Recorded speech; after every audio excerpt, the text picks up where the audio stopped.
A Ghoul's Accountant by Stephen Crane. Recording by Julie Bynum. In a wilderness, sunlight is noise. Darkness is a great, tremendous silence, accented by small and distant sound. The music of the wind in the trees is songs of loneliness, hymns of abandonment, and lays of the absence of things congenial and alive. Once a campfire lay dying in a fit of temper. A few weak flames struggled cholerically among the burned-out logs. Beneath, a mass of angry red coals glowered and hated the world. Some hemlocks sighed and sung, and a wind purred in the grass. The moon was looking through the locked branches at 4 imperturbable bundles of blankets which lay near the agonized campfire. The fire groaned in its last throes, but the bundles made no sign. Off in the gloomy unknown, a foot fell upon a twig. The laurel leaves shivered at the stealthy passing of danger. A moment later a man crept into the spot of dim light. His skin was fiercely red, and his whiskers infinitely black. He gazed at the 4 passive bundles, and smiled a smile that curled his lips and showed yellow, disordered teeth. The campfire threw up 2 lurid arms, and, quivering, expired. The voices of the trees grew hoarse and frightened. The bundles were stolid. The intruder stepped softly nearer and looked at the bundles. One was shorter than the others. He regarded it for some time motionless. The hemlocks quavered nervously, and the grass shook. The intruder slid to the short bundle and touched it. Then he smiled. The bundle partially upreared itself, and the head of a little man appeared. "Lord!" he said. He found himself looking at the grin of a ghoul condemned to torment. "Come," croaked the ghoul. "What?" said the little man. He began to feel his flesh slide to and fro on his bones as he looked into the smile. "Come," croaked the ghoul. "What?" the little man whimpered. He grew grey, and could not move his legs. The ghoul lifted a 3-pronged pickerel spear and flashed it near the little man's throat. He saw menace on its points. He struggled heavily to his feet. He cast his eyes upon the remaining mummy-like bundles, but the ghoul confronted his face with the spear. "Where?" shivered the little man. The ghoul turned and pointed into the darkness. His countenance shone with lurid light of triumph. "Go," he croaked. The little man blindly staggered in the direction indicated. The 3 bundles by the fire were still immovable. He tried to pierce the cloth with a glance, and opened his mouth to whoop, but the spear ever threatened his face. The bundles were left far in the rear, and the little man stumbled on alone with the ghoul. Tangled thickets tripped him, saplings buffeted him, and stones turned away from his feet. Blinded and badgered, he began to swear frenziedly. A foam drifted to his mouth, and his eyes glowed with a blue light. "Go on!" thunderously croaked the ghoul. The little man's blood turned to salt. His eaves began to decay, and refused to do their office. He fell from gloom to gloom. At last a house was before them. Through a yellow-papered window shone an uncertain light. The ghoul conducted his prisoner to the uneven threshold and kicked the decrepit door. It swung groaning back, and he dragged the little man into a room. A soiled oil lamp gave a feeble light that turned the pine-board walls and furniture a dull orange. Before a table sat a wild grey man. The ghoul threw his victim upon a chair and went and stood by the man. They regarded the little man with eyes that made wheels revolve in his soul. He cast a dazed glance about the room, and saw vaguely that it was dishevelled as from a terrific scuffle. Chairs lay shattered, and dishes in the cupboard were ground to pieces. Destruction had been present. There were moments of silence. The ghoul and the wild grey man contemplated their victim. A throe of fear passed over him, and he sank limp in his chair. His eyes swept feverishly over the faces of his tormentors. At last the ghoul spoke. "Well?" he said to the wild grey man. The other cleared his throat and stood up. "Stranger," he said suddenly, "how much is 33 bushels of potatoes at 64½ a bushel?" The ghoul leaned forward to catch the reply. The wild grey man straightened his figure and listened. A fierce light shone on their faces. Their breaths came swiftly. The little man wriggled his legs in agony. 21, no, 2, 6, and Quick! Hissed the Ghoul hoarsely. $21.28 and a half, laboriously stuttered the little man. The Ghoul gave a tremendous howl. There, Tom Jones, durn ye, he yelled. What did I tell yer? Hey, hain't I right? See, didn't I tell yer that? The wild grey man's body shook. He was delivered of a frightful roar. He sprang forward and kicked the little man out of the door. A Ghoul's Accountant by Stephen Crane. Ex Oblivione by Howard Phillips Lovecraft. When the last days were upon me, and the ugly trifles of existence began to drive me to madness like the small drops of water that torturers let fall ceaselessly upon one spot of their victim's body, I loved the irradiate refuge of sleep. In my dreams I found a little of the beauty I had vainly sought in life, and wandered through old gardens and enchanted woods. Once, when the wind was soft and scented, I heard the south calling, and sailed endlessly and languorously under strange stars.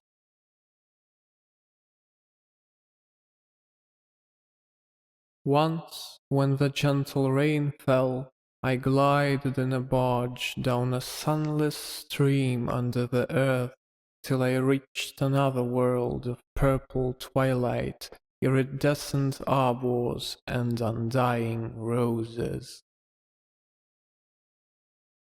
And once I walked through a golden valley that led to a shadowy groves and ruins, and ended in a mighty wall green with antique vines, and pierced by a little gate of bronze. Many times I walked through that valley, and longer would I pause in the spectral half-light where the giant trees squirmed and twisted grotesquely, and the grey ground stretched damply from trunk to trunk, sometimes disclosing the mould-stained stones of buried temples. And always the goal of my fancies was the mighty vine-grown wall with the little gate of bronze therein. After a while, as the days of waking became less and less bearable from their greyness and sameness, I would often drift in opiate peace through the valley and the shadowy groves, and wonder how I might seize them for my eternal dwelling place, so that I need no more crawl back to a dull world stripped of interest and new colours. And as I looked upon the little gate in the mighty wall, I felt that beyond it lay a dream country from which, once it was entered, there would be no return. So each night in sleep I strove to find the hidden latch of the gate in the ivied antique wall, though it was exceedingly well hidden. And I would tell myself that the realm beyond the wall was not more lasting merely, but more lovely and radiant as well. Then, one night in the dream city of Zakarion, I found a yellowed papyrus filled with the thoughts of dream sages who dwelt of old in that city, and who were too wise ever to be born in the waking world. Therein were written many things concerning the world of dream, and among them was lore of a golden valley and a sacred grove with temples and a high wall pierced by a little bronze gate. When I saw this lore, I knew that it touched on the scenes I had haunted, and I therefore read long in the yellowed papyrus. Some of the dream sages wrote gorgeously of the wonders beyond the irrepassable gate, but others told of horror and disappointment. I knew not which to believe, yet longed more and more to cross forever into the unknown land, for doubt and secrecy are the lure of lures, and no new horror can be more terrible than the daily torture of the commonplace. So when I learned of the drug which would unlock the gate and drive me through, I resolved to take it when next I awaked. Last night I swallowed the drug and floated dreamily into the golden valley and the shadowy groves, and when I came this time to the antique wall, I saw that the small gate of bronze was ajar. From beyond came a glow that weirdly lit the giant twisted trees and the tops of the barrier temples, and I drifted on songfully, expectant of the glories of the land from whence I should never return. But as the gate swung wider and the sorcery of the drug and the dream pushed me through, I knew that all sights and glories were at an end. For in that new realm was neither land nor sea, but only the white void of unpeopled and illimitable space. So, happier than I had ever dared hope to be, I dissolved again into that native infinity of crystal oblivion from which the demon life had called me for one brief and desolate hour. End of Ex Oblivione. The Picture in the House by H.P. Lovecraft. Recorded by Glenn Hallstrom. Searchers after horror haunt strange far places. For them are the catacombs of Tome and the carven mausolea of the nightmare countries. They climb to the moonlit towers of ruined Rhine castles and falter down black cobwebbed steps beneath the scattered stones of forgotten cities in Asia. The haunted wood and the desolate mountain are their shrines, and they linger around the sinister monoliths of uninhabited islands. But the true epicure of the terrible, to whom a new thrill of unalterable ghastliness is the chief end and justification of existence, esteems most of all the ancient, lonely farmhouses of backwoods New England. For there the dark elements of strength, solitude, grotesqueness, and ignorance combine to form the perfection of the hideous. Most horrible of all the sights are the little unpainted wooden houses remote from traveled ways, usually squatted upon some damp grassy slope or leaning against some gigantic outcropping of rock. 200 years and more they have leaned or squatted there, while the vines have crawled and the trees have swelled and spread. They are almost hidden now in lawless luxuriances of green and guardian shrouds of shadow, but the small-paned windows still stare shockingly, as if blinking through a lethal stupor, which wards off madness by dulling the memory of unutterable things. In such houses have dwelt generations of strange people, whose like the world has never seen. Seized with a gloomy and fanatical belief which exiled them from their kind, their ancestors sought the wilderness for freedom. Their Ascayans of a conquering race indeed flourished free from the restrictions of their fellows, but cowered in an appalling slavery to the dismal phantasms of their own minds. Divorced from the enlightenment of civilization, the strength of these Puritans turned into singular channels, and in their isolation, morbid self-repression, and struggle for life with relentless nature, there came to them dark, furtive traits from the prehistoric depths of their cold northern heritage. By necessity practical and by philosophy stern, these folks were not beautiful in their sins. Erring as all mortals must, they were forced by their rigid code to seek concealment above all else, so that they came to use less and less taste in what they concealed. Only the silent, sleepy, Staring houses in the backwoods can tell all that has lain hidden since the early days, and they are not communicative, being loath to shake off the drowsiness which helps them forget. Sometimes one feels that it would be merciful to tear down these houses, for they must often dream.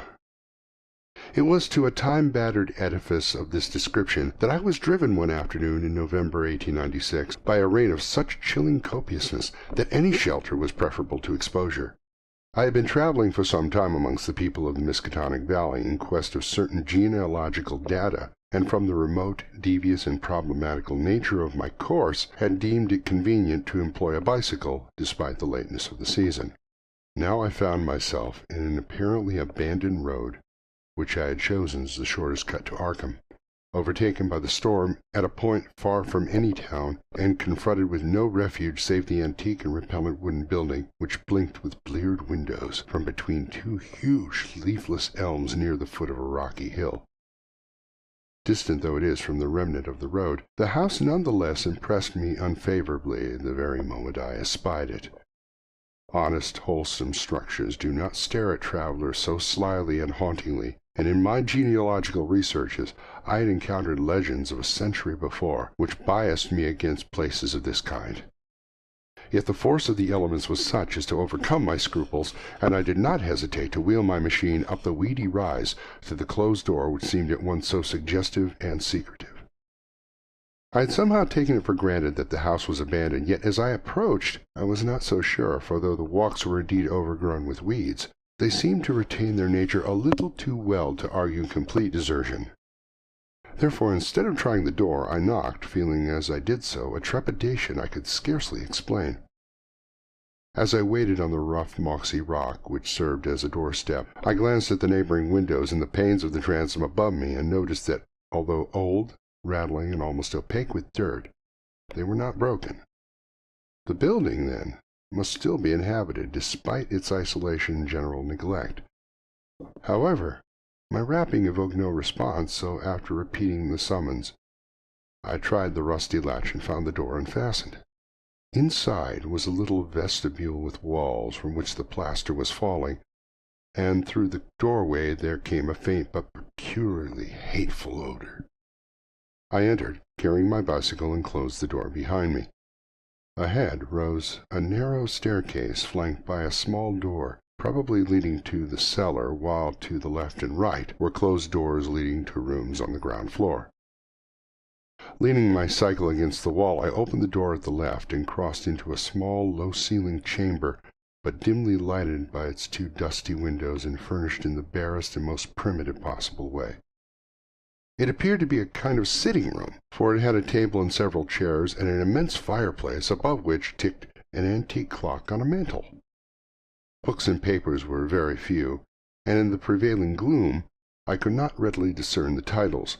What interested me was the uniform air of archaism as displayed in every visible detail. Most of the houses in the region I had found rich in relics of the past, but here the antiquity was curiously complete, for in all the room I could not discover a single article of definitely post-revolutionary date. Had the furnishings been less humble, the place would have been a collector's paradise. As I surveyed its quaint apartment, I felt an increase in that aversion first excited by the bleak exterior of the house. Just what it was that I feared or loathed, I could by no means define, but something in the whole atmosphere seemed redolent of unhallowed age, of unpleasant crudeness, and of secrets which should be forgotten. I felt disinclined to sit down, and wandered about examining the various articles which I had noticed. The first object of my curiosity was a book of medium size lying upon the table and presenting such an antediluvian aspect that I marveled at beholding it outside a museum or library. It was bound in leather with metal fittings, and it was in an excellent state of preservation, being altogether an unusual sort of volume to encounter in an abode so lowly. When I opened it to the title page, my wonder grew even greater, for it proved to be nothing less rare than Pigafetta's account of the Congo region, written in Latin from the notes of the sailor Lopex and printed in Frankfurt in 1598. I had often heard of this work, with its curious illustrations by the brothers de Bry, hence for a moment forgot my uneasiness in my desire to turn the pages before me. The engravings were indeed interesting, drawn wholly from imagination and careless descriptions, and represented Negroes with white skins and Caucasian features. Nor would I soon have closed the book had not an exceedingly trivial circumstance upset my tired nerves and revived my sensation of disquiet. What annoyed me was the merely persistent way in which the volume tended to fall open of itself at plate 12, which represented in gruesome detail a butcher's shop of the cannibal Aztecs. I experienced some shame at my susceptibility to do so slight a thing, but the drawing nevertheless disturbed me, especially in connection with some adjacent passages descriptive of Aztec gastronomy. I had turned to a neighboring shelf and was examining its meager literary contents. An 18th century Bible, A Pilgrim's Progress of like period, illustrated with grotesque woodcuts and printed by the almanac maker Isaiah Thomas, the writing bulk of Cotton Mather's Magnalia Christi Americana, and a few other books of evidently equal age, when my attention was aroused by the unmistakable sound of walking in the room overhead.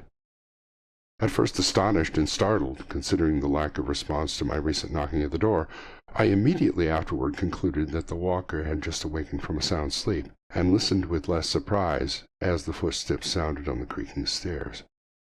The tread was heavy, yet seemed to contain a curious quality of cautiousness, a quality which I disliked the more because the tread was heavy. When I had entered the room, I had shut the door behind me. Now, after a moment of silence, during which the walker may have been inspecting my bicycle in the hall, I heard a fumbling at the latch and saw the paneled portal swing open again.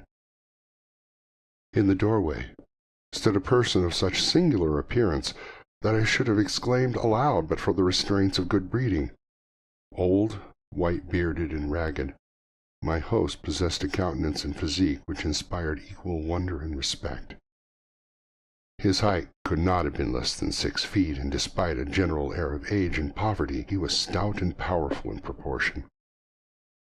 His face, almost hidden by a long beard which grew high on his cheeks, seemed abnormally ruddy and less wrinkled than one might expect, while over a high forehead fell a shock of white hair, little thinned by the years.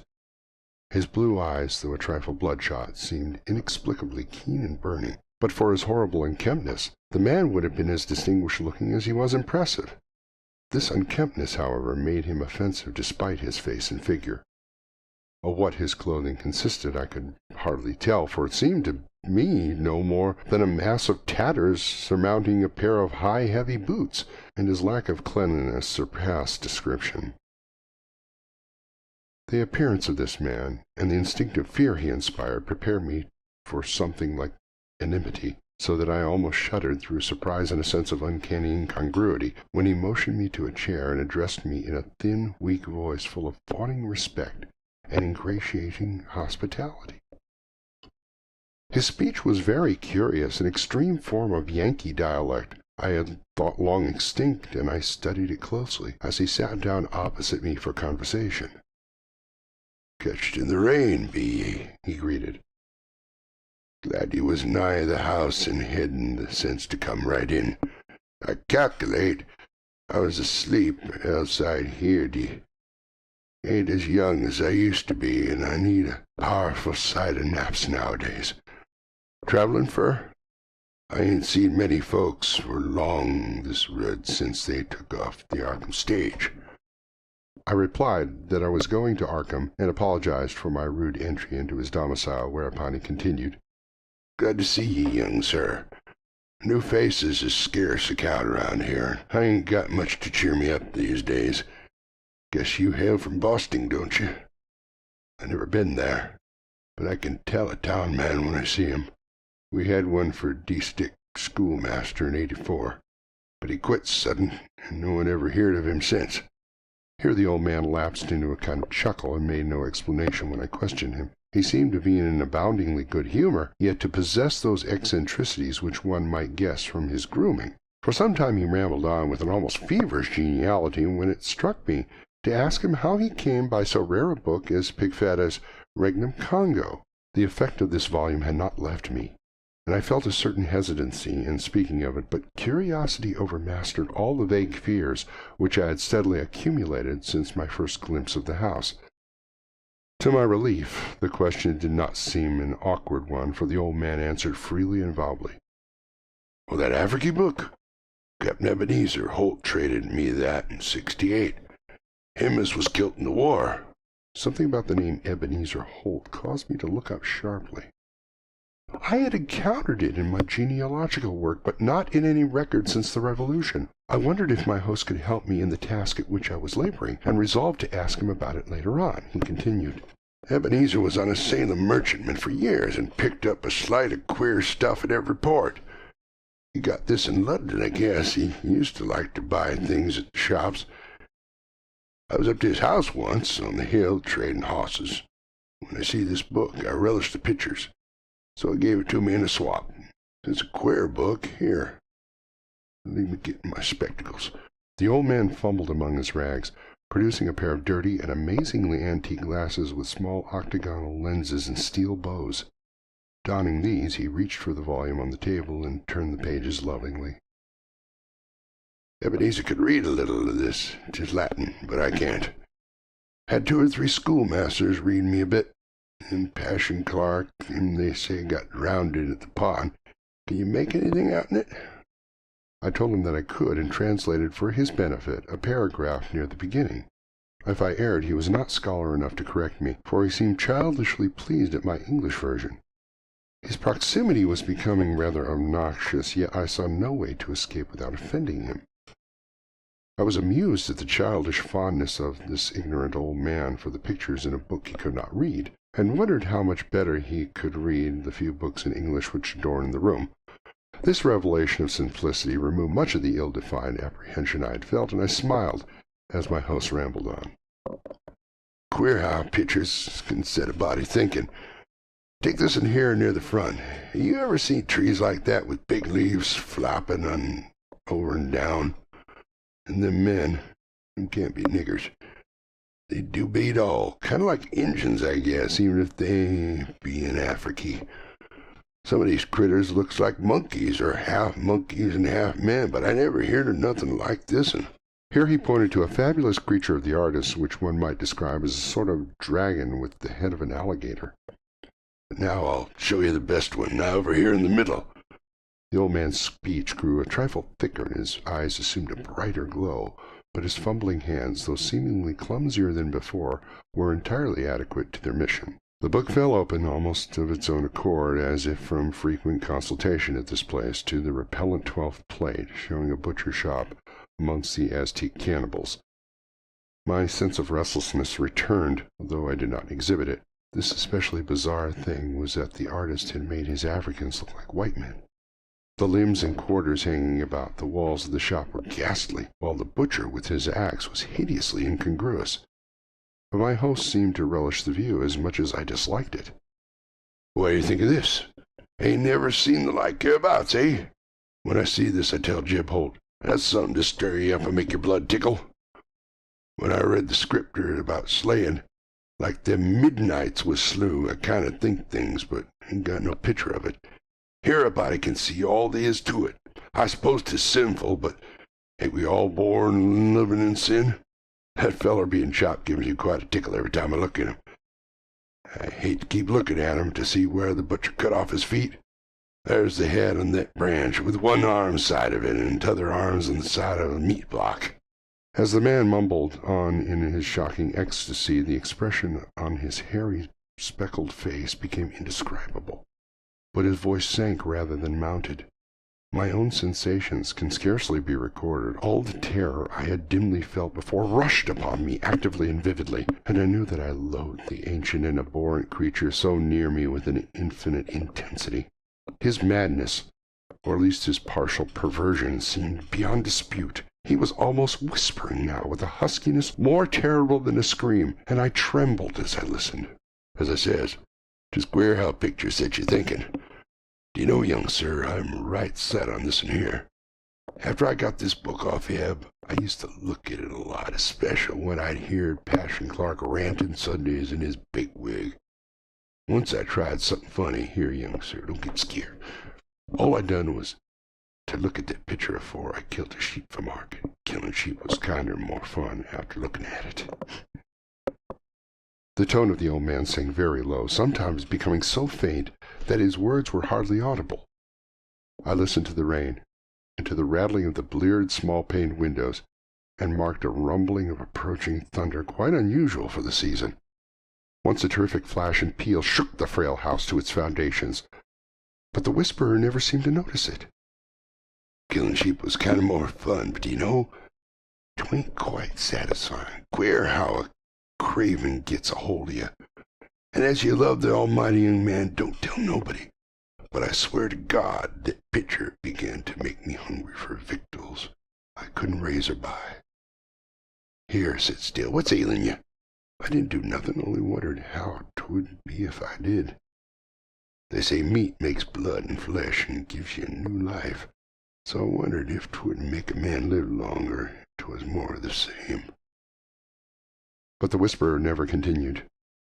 The interruption was not produced by my fright, nor by the rapidly increasing storm amidst whose fury I was presently to open my eyes on a smoky solitude of blackened ruins.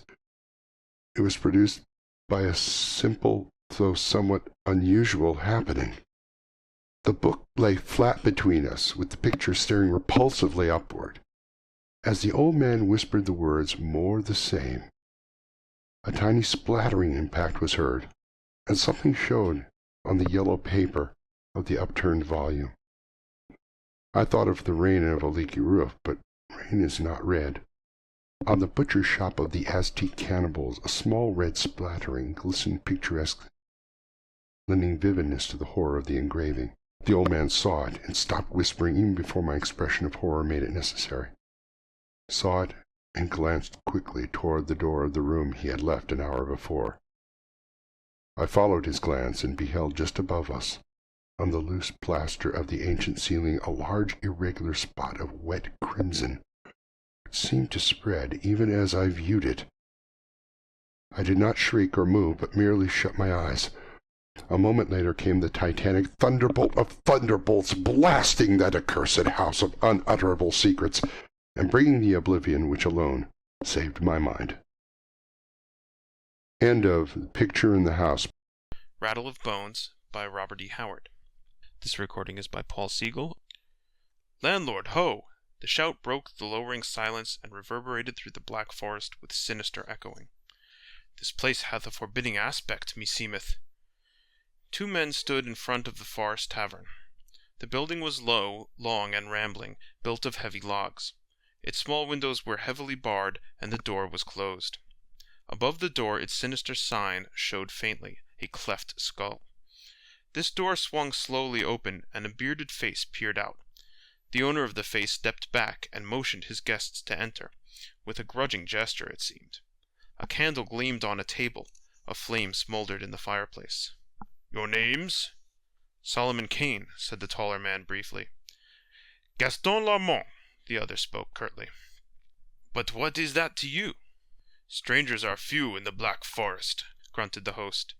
"Bandits many. Sit at yonder table, and I will bring food." The 2 men sat down, with the bearing of men who have traveled far. One was a tall, gaunt man, clad in a featherless hat and somber black garments, which set off the dark pallor of his forbidding face. The other was of a different type entirely, bedecked with lace and plumes, although his finery was somewhat stained from travel. He was handsome in a bold way, and his restless eyes shifted from side to side, never still an instant. The host brought wine and food to the rough-hewn table, and then stood back in the shadows, like a somber image. His features, now receding into vagueness, now luridly etched in the firelight as it leapt and flickered, were masked in a beard which seemed almost animal-like in thickness. A great nose curved above this beard, and 2 small red eyes stared unblinkingly at his guests. "Who are you?" suddenly asked the younger man. "I am the host of the Cleft Skull Tavern," sullenly replied the other. His tone seemed to challenge his questioner to ask further. "Do you have many guests?" Larmont pursued. "Few come twice," the host grunted. Kane started and glanced up straight into those small red eyes, as if he sought for some hidden meaning in the host's words. The flaming eyes seemed to dilate, then dropped sullenly before the Englishman's cold stare. "I'm for bed," said Kane abruptly, bringing his meal to a close. "I must take up my journey by daylight." "And I," added the Frenchman. "Host, show us to our chambers." Black shadows wavered on the wall as the 2 followed their silent host down a long, dark hall. The stocky, broad body of their guide seemed to grow and expand in the light of the small candle which he carried, throwing a long, grim shadow behind him. At a certain door he halted, indicating that they were to sleep there. They entered. The host lit a candle with the one he carried, then lurched back the way he had come. In the chamber the two men glanced at each other. The only furnishings of the room were a couple of bunks, a chair or two, and a heavy table. "Let us see if there be any way to make fast the door," said Kane. "I like not the looks of mine host." "There are racks on the door and jamb for a bar," said Gaston, "but no bar." "We might break up the table and use its pieces for a bar," mused Kane. "Mon Dieu," said Laurent, "you are timorous, monsieur." Kane scowled. "I like not being murdered in my sleep," he answered gruffly. "My faith," the Frenchman laughed, "we are chance met. Until I overtook you on the forest road an hour before sunset, we had never seen each other." "I have seen you somewhere before," answered Kane, "though I cannot now recall where. As for the other, I assume every man is an honest fellow, until he shows me he is a rogue. Moreover, I am a light sleeper, and slumber with a pistol at hand." The Frenchman laughed. "I was wondering how monsieur could bring himself to sleep in the room with a stranger. Ha ha! All right, monsieur Englishman. Let us go forth and take a bar from one of the other rooms." Taking the candle with them, they went into the corridor. Utter silence reigned, and the small candle twinkled redly and evilly in the thick darkness. "Mine host hath neither guests nor servants," muttered Solomon Kane. "A strange tavern. What is the name now? These German words come not easily to me. The Cleft Skull? A bloody name, i' faith." They tried the rooms next to theirs, but no bar rewarded their search. At last they came to the last room at the end of the corridor. They entered. It was furnished like the rest, except that the door was provided with a small barred opening, and fastened from the outside with a heavy bolt, which was secured at one end to the door jamb. They raised the bolt and looked in. "There should be an outer window, but there is not," muttered Kane.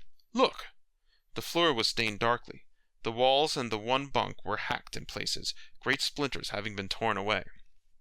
"Men have died in here," said Kane somberly. "Is yonder not a bar fixed in the wall?" "Aye, but 'tis made fast," said the Frenchman, tugging at it. A section of the wall swung back, and Gaston gave a quick exclamation. A small secret room was revealed, and the two men bent over the grisly thing that lay upon its floor. "The skeleton of a man," said Gaston. "And behold how his bony leg is shackled to the floor. He was imprisoned here and died." "Nay," said Kane, "the skull is cleft. Methinks mine host had a grim reason for the name of his hellish tavern. This man, like us, was no doubt a wanderer who fell into the fiend's hands." "Likely," said Gaston without interest. He was engaged in idly working the great iron ring from the skeleton's leg bones. Failing in this, he drew his sword, and with an exhibition of remarkable strength, cut the chain which joined the ring on the leg to a ring set deep in the log floor. "Why should he shackle a skeleton to the floor?" mused the Frenchman. "Mon bleu, 'tis a waste of good chain. Now, monsieur," he ironically addressed the white heap of bones, "I have freed you, and you may go where you like." "Have done." Kane's voice was deep. "No good will come of mocking the dead." "The dead should defend themselves," laughed Laurent. "Somehow I will slay the man who kills me, though my corpse climb up 40 fathoms of ocean to do it." Kane turned toward the outer door, closing the door of the secret room behind him. He liked not this talk which smacked of demonry and witchcraft, and he was in haste to face the host with the charge of his guilt. As he turned, with his back to the Frenchman, he felt the touch of cold steel against his neck, and knew that a pistol muzzle was pressed close beneath the base of his brain. "Move not, monsieur," the voice was low and silky. "Move not, or I will scatter your few brains over the room." The Puritan, raging inwardly, stood with his hands in the air, while Armand slipped his pistols and sword from their sheaths. "Now you can turn," said Gaston, stepping back. Kane bent a grim eye on the dapper fellow, who stood bareheaded now, hat in one hand, the other hand leveling his long pistol. "Gaston the Butcher," said the Englishman somberly. "Fool that I was to trust a Frenchman! You range far, murderer. I remember you now, with that cursed great hat off. I saw you in Calais some years agone." "Aye, and now you will see me never again. What was that?" "Rats exploring yon skeleton," said Kane, watching the bandit like a hawk, waiting for a single slight wavering of that black gun muzzle. The sound was of the rattle of bones. "Like enough," returned the other. "Now, Monsieur Kane, I know you carry considerable money on your person. I had thought to wait until you slept and then slay you, but the opportunity presented itself, and I took it. You trick easily." "I had little thought that I should fear a man with whom I had broken bread," said Kane, a deep timbre of slow fury sounding in his voice. The bandit laughed cynically. His eyes narrowed as he began to back slowly toward the outer door. Kane's sinews tensed involuntarily. He gathered himself like a giant wolf about to launch himself in a death leap, but Gaston's hand was like a rock, and the pistol never trembled. "We will have no death plunges after the shot," said Gaston. "Stand still, monsieur. I have seen men killed by dying men, and I wish to have distance enough between us to preclude that possibility. My faith, I will shoot, you will roar and charge, but you will die before you reach me with your bare hands. And mine host will have another skeleton in his secret niche. That is, if I do not kill him myself. The fool knows me not, nor I him. Moreover—" The Frenchman was in the doorway now, sighting along the barrel. The candle, which had been stuck in a niche on the wall, shed a weird flickering light which did not extend past the doorway. And with the suddenness of death, from the darkness behind Gaston's back, a broad, vague form rose up, and a gleaming blade swept down. The Frenchman went to his knees like a butchered ox, his brains spilling from his cleft skull. Above him towered the figure of the host, a wild and terrible spectacle, still holding the hanger with which he had slain the bandit. "Ho, ho!" he roared. "Back!" Kane had leapt forward as Gaston fell, but the host thrust into his very face a long pistol which he held in his left hand. "Back!" he repeated in a tigerish roar, and Kane retreated from the menacing weapon and the insanity in the red eyes.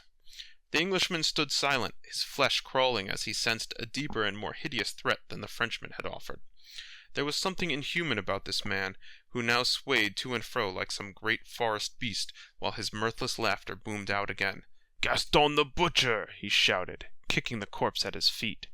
"Ho, ho! My fine brigand will hunt no more. I had heard of this fool who roamed the Black Forest. He wished gold, and he found death. Now your gold shall be mine, and more than gold, vengeance." "I am no foe of yours," Kane spoke calmly. "All men are my foes. Look, the marks on my wrists. See, the marks on my ankles, and deep in my back, the kiss of the knout. And deep in my brain, the wounds of the years of the cold, silent cells where I lay as punishment for a crime I never committed." The voice broke in a hideous, grotesque sob. Kane made no answer. This man was not the first he had seen whose brain had shattered amid the horrors of the terrible continental prisons. "But I escaped," the scream rose triumphantly. "And here I make war on all men. What was that?" Did Kane see a flash of fear in those hideous eyes? "My sorcerer is rattling his bones," whispered the host, then laughed wildly. "Dying, he swore his very bones would weave a net of death for me. I shackled his corpse to the floor, and now, deep in the night, I hear his bare skeleton clash and rattle as he seeks to be free, and I laugh, I laugh! Ho, ho! How he yearns to rise and stalk like old King Death along these dark corridors when I sleep, to slay me in my bed." Suddenly the insane eyes flared hideously. "You were in that secret room, you and this dead fool. Did he talk to you?" Kane shuddered in spite of himself. Was it insanity, or did he actually hear the faint rattle of bones, as if the skeleton had moved slightly? Kane shrugged his shoulders. Rats will even tug at dusty bones. The host was laughing again. He sidled around Kane, keeping the Englishman always covered, and with his free hand opened the door. All was darkness within, so that Kane could not even see the glimmer of the bones on the floor. "All men are my foes," mumbled the host, in the incoherent manner of the insane. "Why should I spare any man? Who lifted a hand to my aid when I lay for years in the vile dungeons of Karlsruhe? And for a deed never proven. Something happened to my brain then. I became as a wolf, a brother to these of the Black Forest, to which I fled when I escaped. They have feasted, my brothers, on all who lay in my tavern, all except this one who now clashes his bones, this magician from Russia. Lest he come stalking back through the black shadows when night is over the world, and slay me, for who may slay the dead? I stripped his bones and shackled him. His sorcery was not powerful enough to save him from me, but all men know that a dead magician is more evil than a living one. Move not, Englishman. Your bones I shall leave in this secret room beside this one, to—" The maniac was standing partly in the doorway of the secret room now, his weapon still menacing Kane. Suddenly he seemed to topple backward and vanished in the darkness, and at the same instant a vagrant gust of wind swept down the outer corridor and slammed the door shut behind him. The candle in the wall flickered and went out.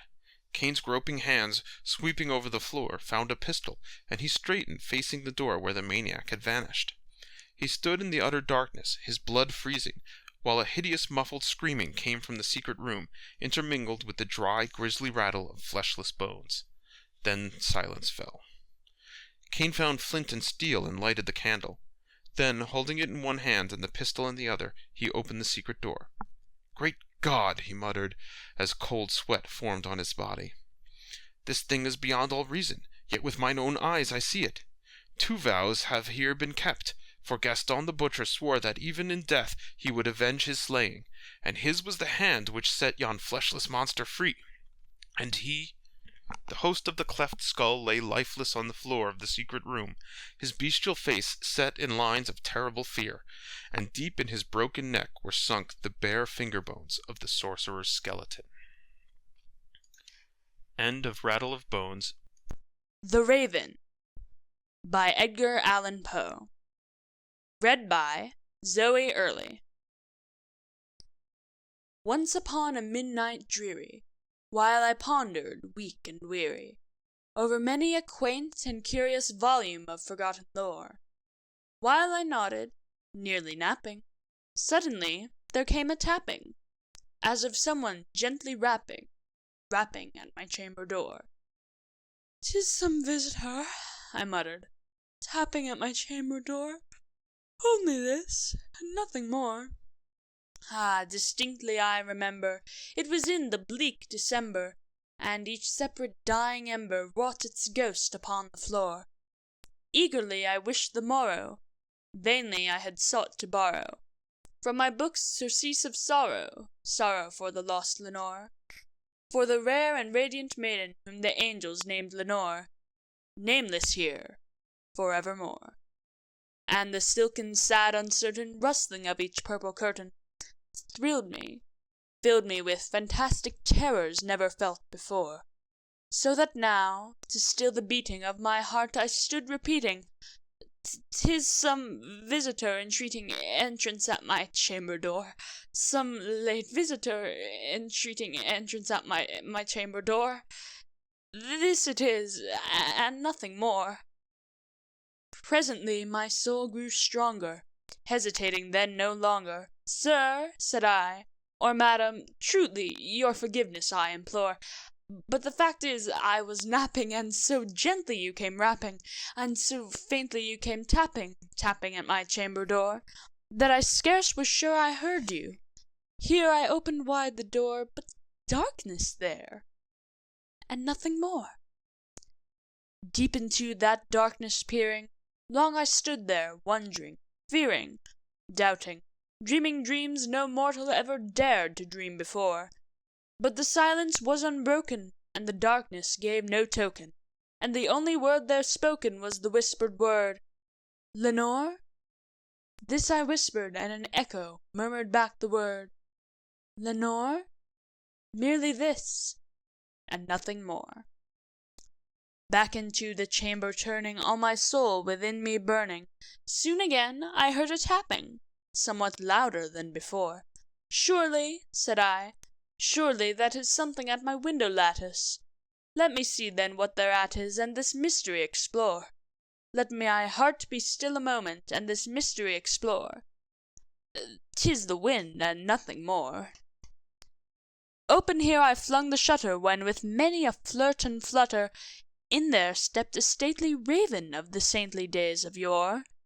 Not the least obeisance made he, not a minute stopped or stayed he, but with mien of lord or lady perched above my chamber door, perched upon a bust of Pallas just above my chamber door, perched and sat, and nothing more.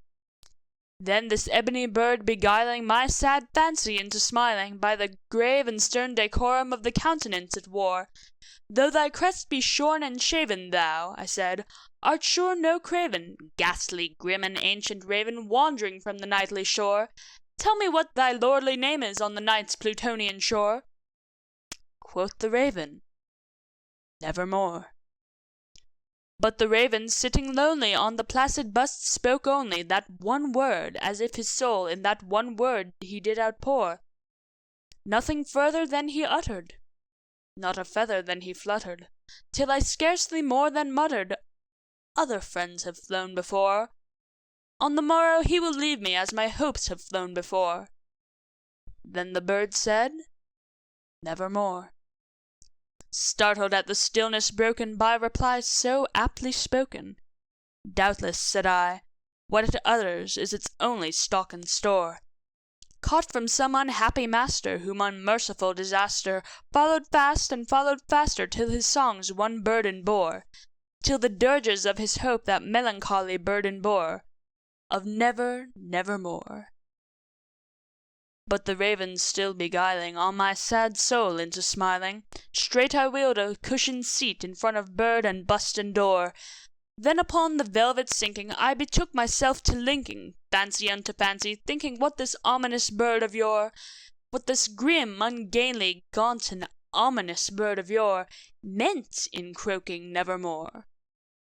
This I sat engaged in guessing, but no syllable expressing, to the fowl whose fiery eyes now burned into my bosom's core. This and more I sat divining, with my head at ease reclining, on the cushion's velvet lining that the lamplight gloated o'er, but whose velvet violet lining, with the lamplight gloating o'er, she shall press, nevermore. Then, methought, the air grew denser, perfumed from an unseen censer, swung by seraphim whose footfalls tinkled on the tufted floor. Wretch, I cried, thy God hath lent thee, by these angels he hath sent thee, respite and nepenthe from thy memories of Lenore. Quaff, oh quaff this kind nepenthe, and forget this lost Lenore. Quoth the raven, Nevermore. Prophet, said I, thing of evil, prophet still if bird or devil, whether tempter sent or whether tempest tossed thee here ashore, desolate yet all undaunted, on this desert land enchanted, on this home by horror haunted, tell me truly, I implore, is there balm in Gilead? Tell me, I implore. Quoth the raven, Nevermore. Prophet, said I, thing of evil, prophet still if bird or devil, by the heaven that bends above us, by that God we both adore, tell this soul with sorrow laden, if within the distant Aidenn it shall clasp a sainted maiden, whom the angels named Lenore, clasp a rare and radiant maiden, whom the angels named Lenore. Quoth the raven, Nevermore. Be that word our sign of parting, bird or fiend, I shrieked upstarting. Get thee back into the tempest and the night's Plutonian shore. Leave no black plume as a token of that lie thy soul hath spoken. Leave my loneliness unbroken. Quit the bust above my door. Take thy beak from out my heart, and take thy form from off my door. Quoth the raven, Nevermore. And the raven, never flitting, still is sitting, on the pallid bust of Pallas just above my chamber door. And his eyes hath all the seeming of a demon's that is dreaming, and the lamplight o'er him streaming throws his shadow on the floor, and my soul from out that shadow that lies floating on the floor shall be lifted nevermore. End of The Raven. The Soul of the Great Bell by Lafcadio Hearn. The water clock marks the hour in the Dazhong Si, in the tower of the Great Bell. Now the mallet is lifted to smite the lips of the metal monster. The vase ups inscribed with Buddhist texts from the sacred Fa Hua King, from the chapters of the holy Ling Yan King. Hear the great bell responding. How mighty her voice, though tongueless! Ko Ngai! All the little dragons on the high tilted eaves of the green roofs shiver to the tips of the gilded tails under that deep wave of sound.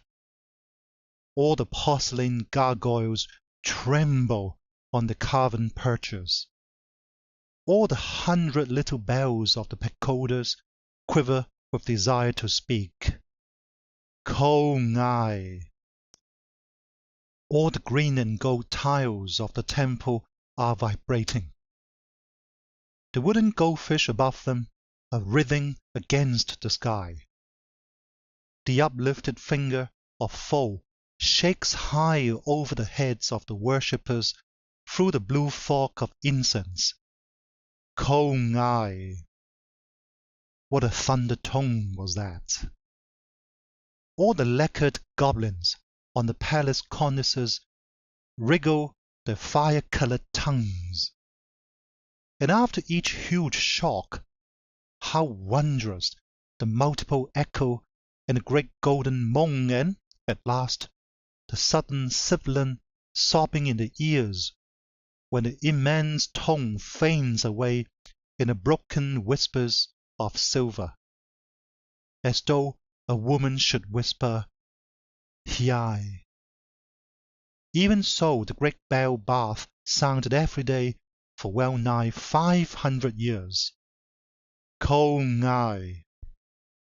First with stupendous clang, then with immeasurable moan of gold, then with silver murmuring of Hiai. And there is not a child in all the many-coloured ways of the old Chinese city who does not know the story of the great bell, who cannot tell you why the great bell says Ko Ngai and Hiai. Now this is the story of the great bell in the Dazhong Si, as the same is related in the Pi Hao Tou Zhong, written by the learned Yu Pao Zhen of the city of Guangzhou Fu. Nearly 500 years ago, the celestially august, the son of heaven, Yong Lo, of the illustrious or Ming dynasty, commanded the worthy official Kuang Yu that he should have a bell made of such size that the sound thereof might be heard for 100 li. And he further ordained that the voice of the bell should be strengthened with brass and deepened with gold and sweetened with silver, and that the face and the great lips of it should be graven with blessed sayings from the sacred books, and that it should be suspended in the center of the imperial capital to sound through all the many-colored ways of the city of Peking. Therefore, the worthy Mandarin Kuang Yu assembled the master molders and the renowned bellsmiths of the empire, and all men of great repute and cunning in foundry work, and they measured the materials for the alloy, and treated them skillfully, and prepared the molds, the lives, the instruments, and the monstrous melting pot for fusing the metal. And they labored exceedingly like giants, neglected only rest and sleep, and the comforts of life, toiling both night and day in obedience to Kuang Yu, and striving in all things to do the behest of the Son of Heaven. But when the metal had been cast, and the earthen mould separated from the glowing casting, it was discovered that despite the great labour and ceaseless care, the result was void of worth, for the metals had rebelled one against the other. The gold had scorned alliance with the brass, the silver would not mingle with the molten iron. Therefore the moulds had to be once more prepared, and the fires rekindled, and the metal remelted, and all the work tediously and toilsomely repeated. The Son of Heaven heard and was angry but spake nothing. A second time the bell was cast, and the result was even worse. Still the metals obstinately refused to blend one with the other, and there was no uniformity in the bell, and the sides of it were cracked and fissured, and the lips of it were slacked and split asunder, so that all the labour had to be repeated even a third time, to the great dismay of Kuang Yu. And when the Son of Heaven heard these things, he was angrier than before, and sent his messenger to Kuang Yu with a letter, written upon lemon-coloured silk, and sealed with the seal of the dragon, containing these words: From the mighty Yung Lo, the sublime Tao Song, the celestial and august, whose reign is called Ming, to Kuang Yu the Fu Yin, twice thou hast betrayed the trust we have deigned graciously to place in thee. If thou fail a third time in fulfilling our command, thy head shall be severed from thy neck. Tremble and obey. Now Kuang Yu had a daughter of dazzling loveliness, whose name, Ko Ngai, was ever in the mouths of poets, and whose heart was even more beautiful than her face.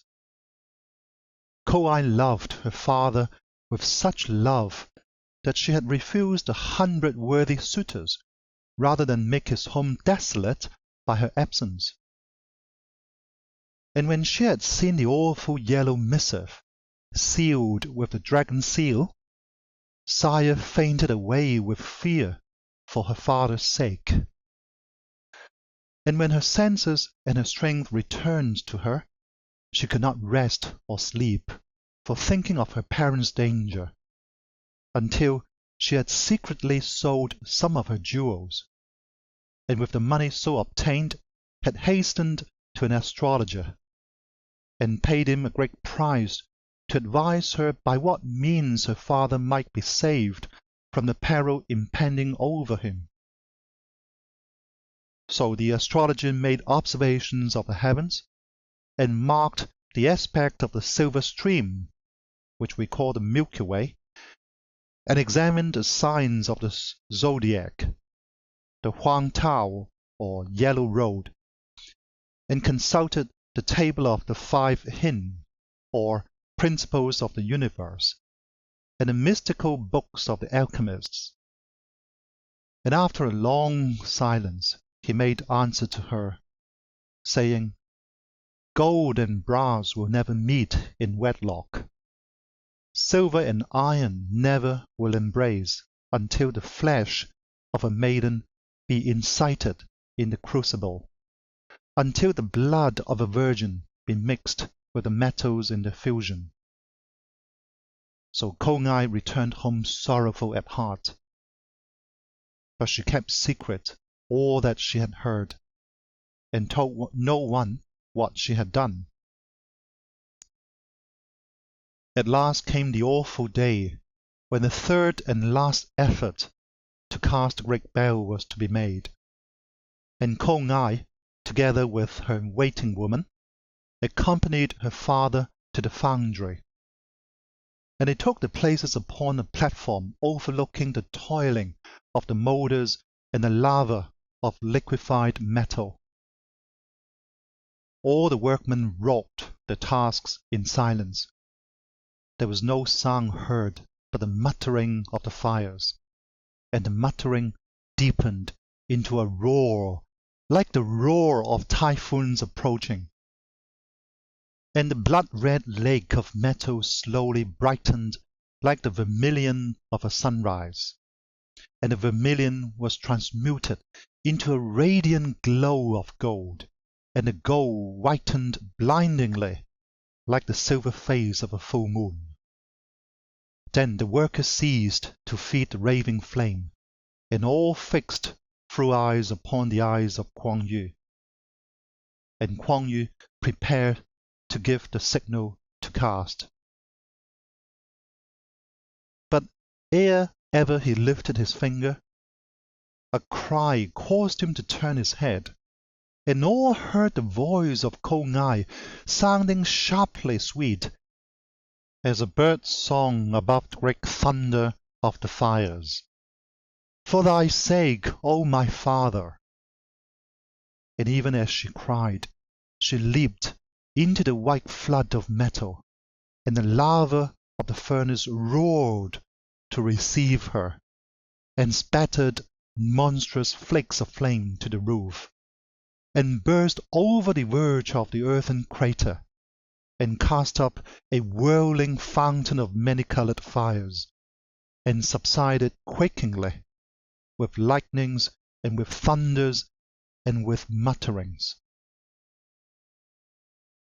Then the father of Ko Ngai, wild with his grief, would have leaped in after her. But that strong man held him back, and kept firm grasp upon him, until he had fainted away and they could bear him like one dead to his home. And the serving woman of Ko Ngai, dizzy and speechless for pain, stood before the furnace, still holding in her hands a shoe, a tiny dainty shoe, with embroidery of pearls and flowers, the shoe of her beautiful mistress that was. For she had sought to grasp Ko Ngai by the foot as she leaped, but had only been able to clutch the shoe, and the pretty shoe came off in her hand, and she continued to stare at it like one gone mad. But in spite of all these things, the command of the celestial and august had to be obeyed, and the work of the moulders to be finished, hopeless as the result might be. Yet the glow of the metal seemed purer and whiter than before, and there was no sign of the beautiful body that had been entombed therein. So the ponderous casting was made, and lo! when the metal had become cool, it was found that the bell was beautiful to look upon, and perfect in form, and wonderful in colour above all other bells. Nor was there any trace found of the body of Ko Ngai, for it had been totally absorbed by the precious alloy, and blended with the well-blended brass and gold, with the intermingling of the silver and the iron. And when they sounded the bell, its tones were found to be deeper and mellower and mightier than the tones of any other bell, reaching even beyond the distance of 100 li, like a pealing of summer thunder, and yet also like some vast voice uttering a name, a woman's name, the name of Ko Ngai. And still, between each mighty stroke, there is a long, low moaning heard. And ever the moaning ends with the sound of sobbing and of complaining, as through a weeping woman should murmur, "Hiai." And still, when the people hear that great golden moan, they keep silence.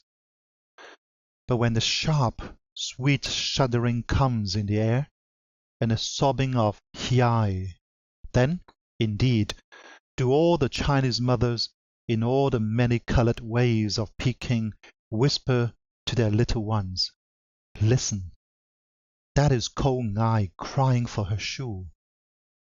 That is Ko Ngai calling for her shoe."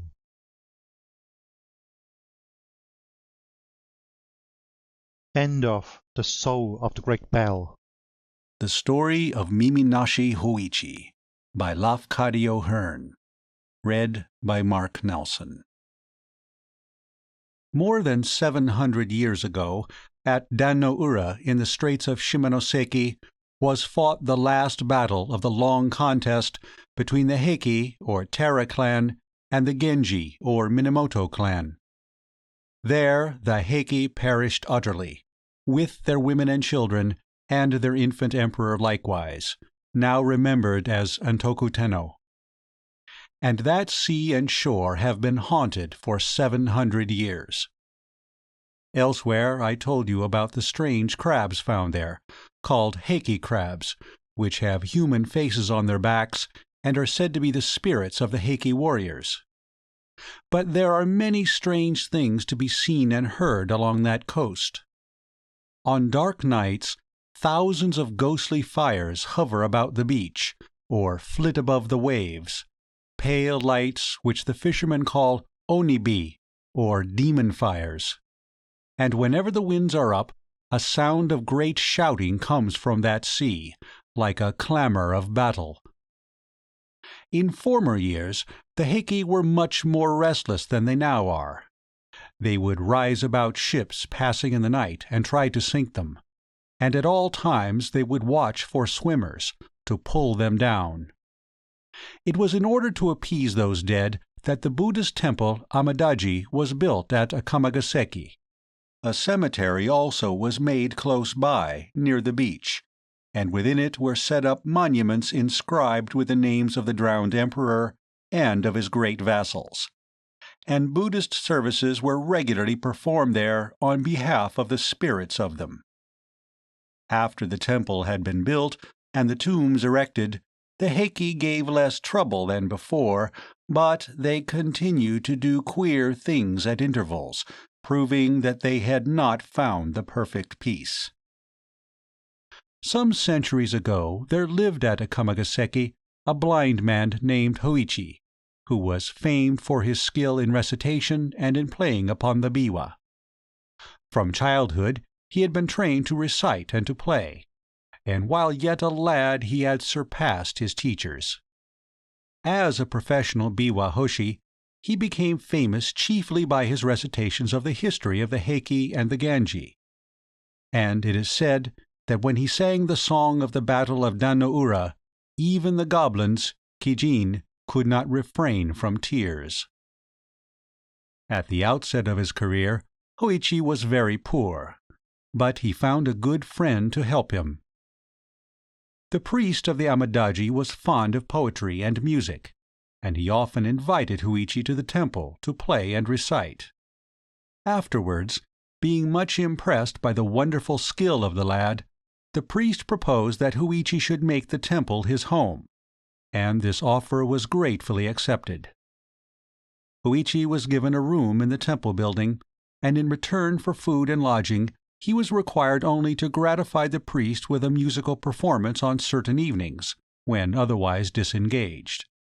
One summer night, the priest was called away to perform a Buddhist service at the house of a dead parishioner, and he went there with his acolyte, leaving Hoichi alone in the temple. It was a hot night, and the blind man sought to cool himself on the veranda before his sleeping room.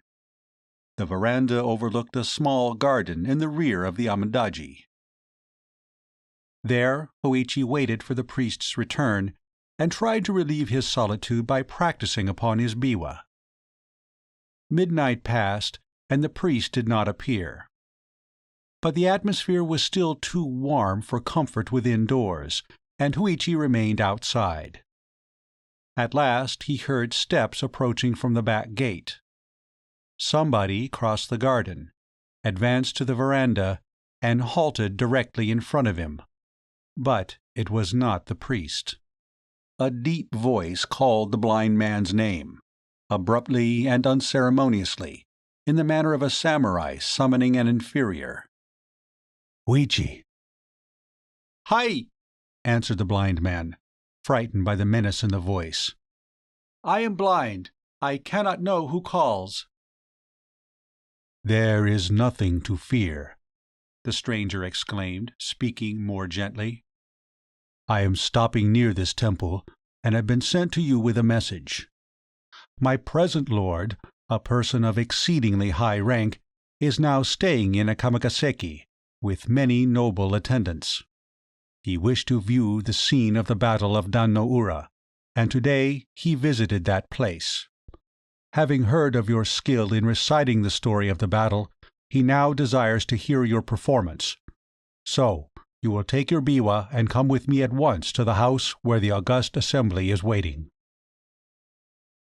In those times, the order of a samurai was not to be lightly disobeyed. Hoichi donned his sandals, took his biwa, and went away with the stranger, who guided him deftly, but obliged him to walk very fast. The hand that guided him was iron, and the clank of the warrior's stride proved him fully armed, probably some palace guard on duty. Hoichi's first alarm was over. He began to imagine himself in good luck. For, remembering the retainer's assurance about a person of exceedingly high rank, he thought that the lord who wished to hear the recitation could not be less than a daimyo of the first class. Presently the samurai halted, and Hoichi became aware that they had arrived at a large gateway. And he wondered, for he could not remember any large gate in that part of the town, except the main gate of the Amadaji. "Kaimon," the samurai called, and there was a sound of unbarring, and the twain passed on. They traversed a space of garden, and halted again before some entrance, and the retainer cried in a loud voice, "Within there! I have brought Hoichi!" Then came sounds of feet hurrying, and screens sliding, and rain-doors opening, and the voices of women in converse.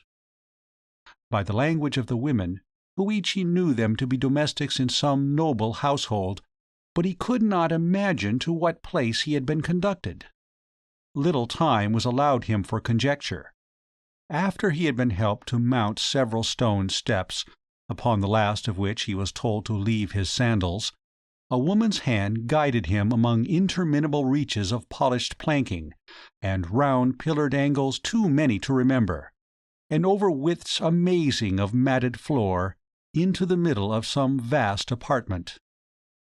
There he thought that many great people were assembled. The sound of the rustling of silk was like the sound of leaves in a forest. He heard also a great humming of voices, talking in undertones, and the speech was the speech of courts. Hoichi was told to put himself at ease, and he found a kneeling cushion ready for him. After having taken his place upon it, and tuned his instrument, the voice of a woman, whom he divined to be the rojo, or matron in charge of the female service, addressed him, saying, "It is now required that the history of the Heike be recited, to the accompaniment of the biwa."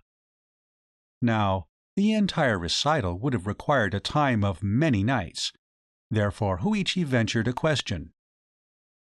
"As the whole of the story is not soon told, what portion is augustly desired that I now recite?" The woman's voice made answer, "Recite the story of the battle at Dan-no-ura, for the pity of it is the most deep."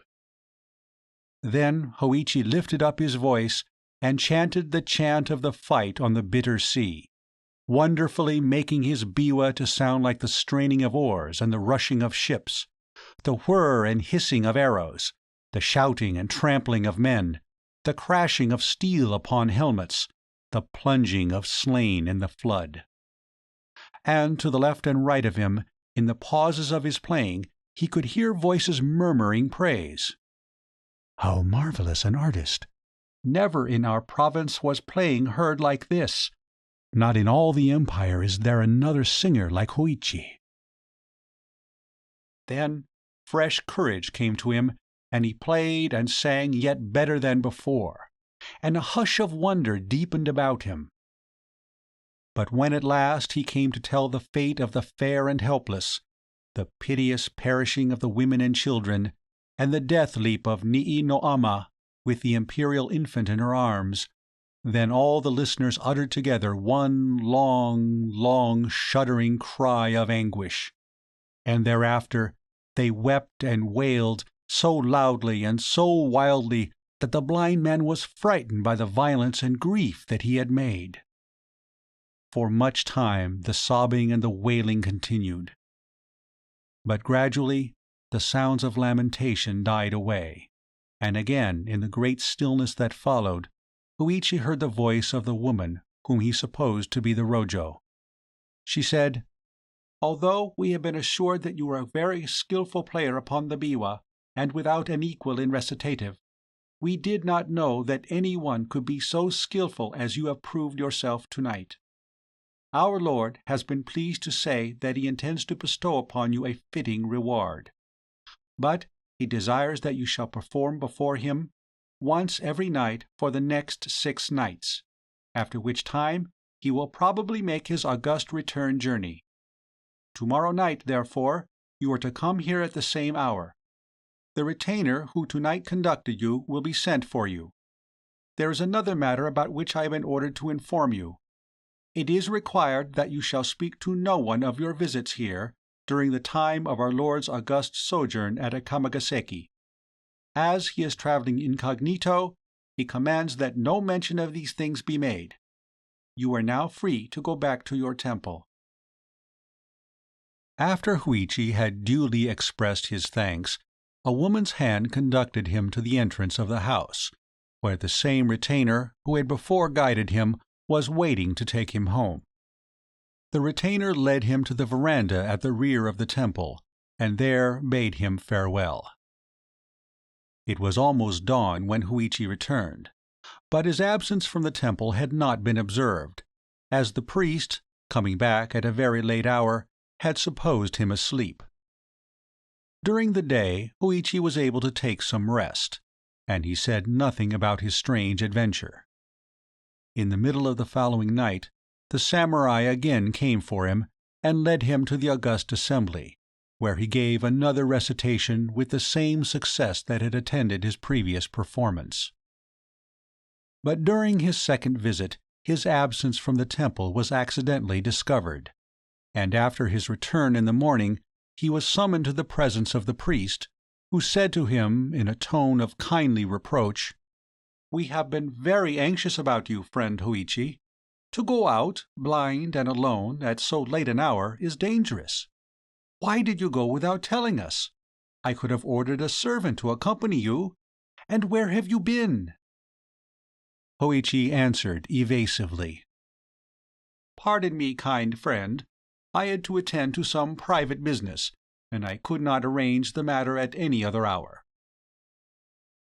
The priest was surprised rather than pained by Hoichi's reticence. He felt it to be unnatural and suspected something wrong. He feared that the blind lad had been bewitched or deluded by some evil spirits. He did not ask any more questions, but he privately instructed the men-servants of the temple to keep watch upon Hoichi's movements, and to follow him in case that he should again leave the temple after dark. On the very next night, Hoichi was seen to leave the temple, and the servants immediately lighted their lanterns and followed after him. But it was a rainy night and very dark, and before the temple folks could get to the roadway, Hoichi had disappeared. Evidently he had walked very fast, a strange thing considering his blindness, for the road was in a bad condition. The men hurried through the streets, making inquiries at every house which Hoichi was accustomed to visit, but nobody could give them any news of him. At last, as they were returning to the temple by way of the shore, they were startled by the sound of a biwa, furiously played, in the cemetery of the Amadaji. Except for some ghostly fires, such as usually flitted there on dark nights, all was blackness in that direction. But the men at once hastened to the cemetery, and there, by the help of their lanterns, they discovered Hoichi, sitting alone in the rain before the memorial tomb of Antoku Tenno, making his biwa resound, and loudly chanting the chant of the battle of Dan-no-ura. And behind him and about him, and everywhere above the tombs, the fires of the dead were burning like candles. Never before had so great a host of onibi appeared in the sight of mortal man. "Hoichi-san! Hoichi-san!" the servants cried. You are bewitched, Hoichi-san!" But the blind man did not seem to hear. Strenuously he made his biwa to rattle and ring and clang. More and more wildly he chanted the chant of the battle of Dan no Ura. They caught hold of him. They shouted into his ear, "Hoichi-san! Hoichi-san! Come home with us at once!" Reprovingly he spoke to them. "To interrupt me in such a manner, before this august assembly, will not be tolerated." Whereat, in the spite of the weirdness of the thing, the servants could not help laughing. Sure that he had been bewitched, they now seized him and pulled him up on his feet, and by main force hurried him back to the temple, where he was immediately relieved of his wet clothes by order of the priest. Then the priest insisted upon a full explanation of his friend's astonishing behavior. Hoichi long hesitated to speak, but at last, finding that his conduct had really alarmed and angered the good priest, he decided to abandon his reserve, and he related everything that had happened from the time of the first visit of the samurai. The priest said, "Hoichi, my poor friend, you are now in great danger. How unfortunate that you did not tell me all this before. Your wonderful skill in music has indeed brought you into strange trouble. By this time you must be aware that you have not been visiting any house whatever, but have been passing your nights in the cemetery, among the tombs of the Heiki. And it was before the memorial tomb of Antoku Tenno that our people tonight found you sitting in the rain. All that you have been imagining was illusion, except the calling of the dead. By once obeying them, you have put yourself in their power. If you obey them again, and after what has already occurred, they will tear you in pieces. But they would have destroyed you sooner or later in any event. Now, I shall not be able to remain with you tonight. I am called away to perform another service. But before I go, it will be necessary to protect your body by writing holy texts upon it." Before sundown, the priest and his acolyte stripped Hoichi. Then, with their writing brushes, they traced upon his breast and back, head and face and neck, limbs and hands and feet, even upon the soles of his feet, and upon all parts of his body, the text of the Holy Sutra called Hanya Shin-kyo. When this had been done, the priest instructed Hoichi, saying, "Tonight, as soon as I go away, you must seat yourself on the veranda and wait. You will be called. But whatever may happen, do not answer and do not move. Say nothing and sit still, as if meditating. If you stir or make any noise, you would be torn asunder. Do not get frightened, and do not think of calling for help, because no help could save you. If you do exactly as I tell you, the danger will pass, and you will have nothing more to fear." After dark, the priest and the acolyte went away, and Hoichi seated himself on the veranda according to the instructions given him. He laid his biwa on the planking beside him, and, assuming the attitude of meditation, remained quite still, taking care not to cough or to breathe audibly. For hours he stayed thus. Then, from the roadway, he heard the steps coming. They passed the gate, crossed the garden, approached the veranda, stopped directly in front of him.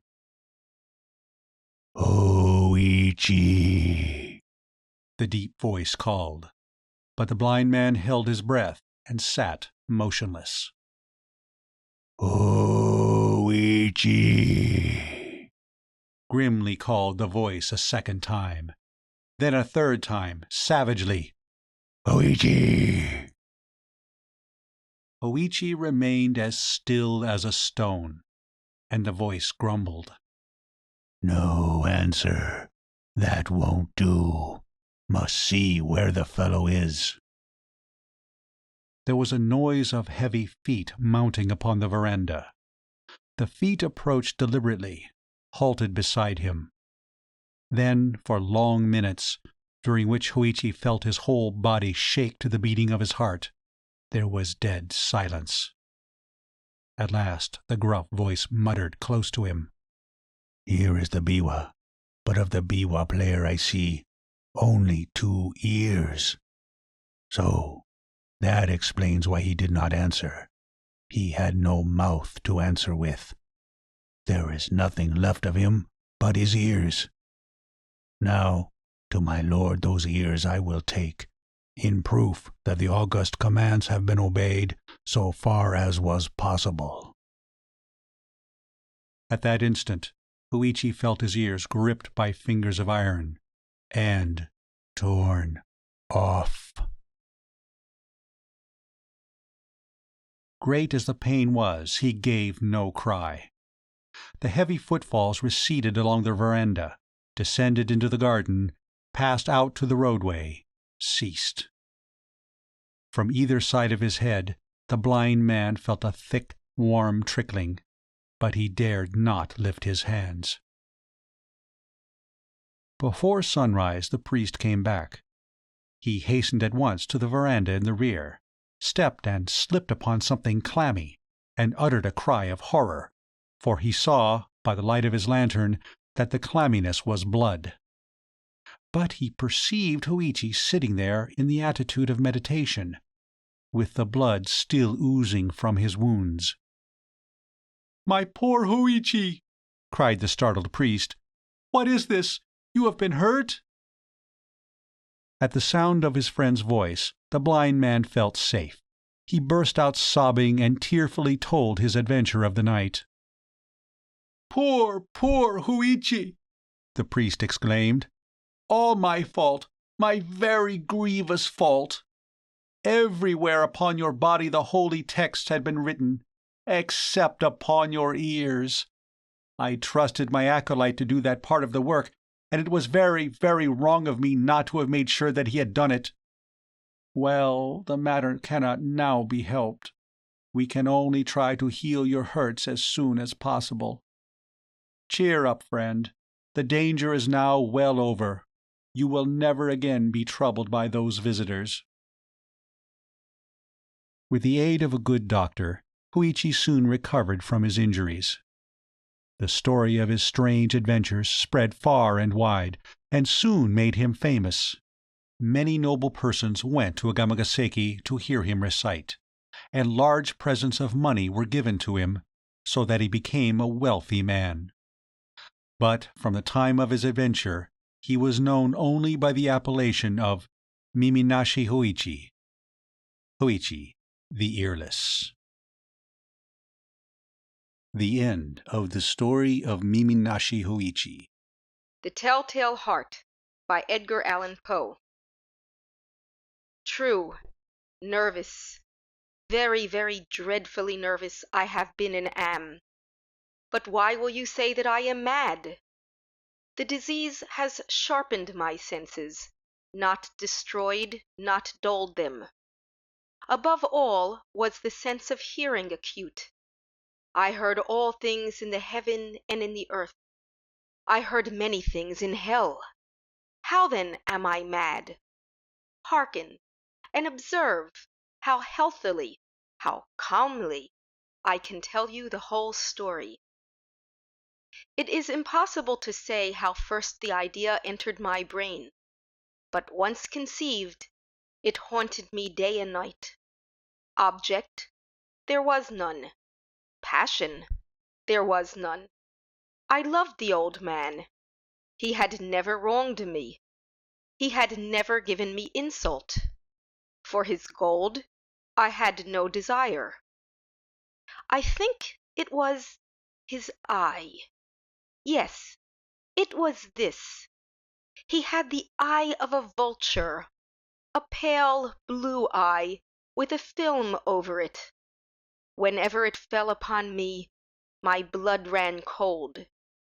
And so by degrees, very gradually, I made up my mind to take the life of the old man and thus rid myself of the eye forever.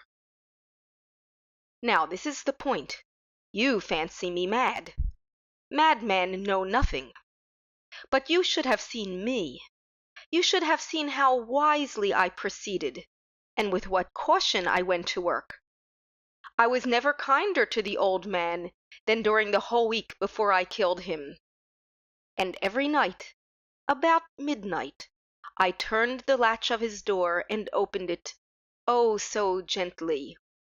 And then, when I had made an open sufficient for my head, I put in a dark lantern, all closed, that no light shone out, and then I thrust in my head. Oh, you would have laughed to see how cunningly I thrust it in.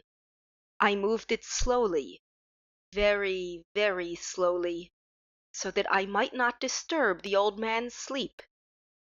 It took me an hour to place my whole head within the opening so far that I could see him as he lay upon his bed.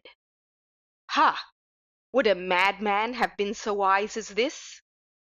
And then, when my head was well in the room, I undid the lantern cautiously, oh, so cautiously, for the hinges creaked. I undid it just so much that a single thin ray fell upon the vulture's eye. And this I did for 7 long nights, every night just at midnight. But I found the eye always closed, and so it was impossible to do the work, for it was not the old man who vexed me, but his evil eye.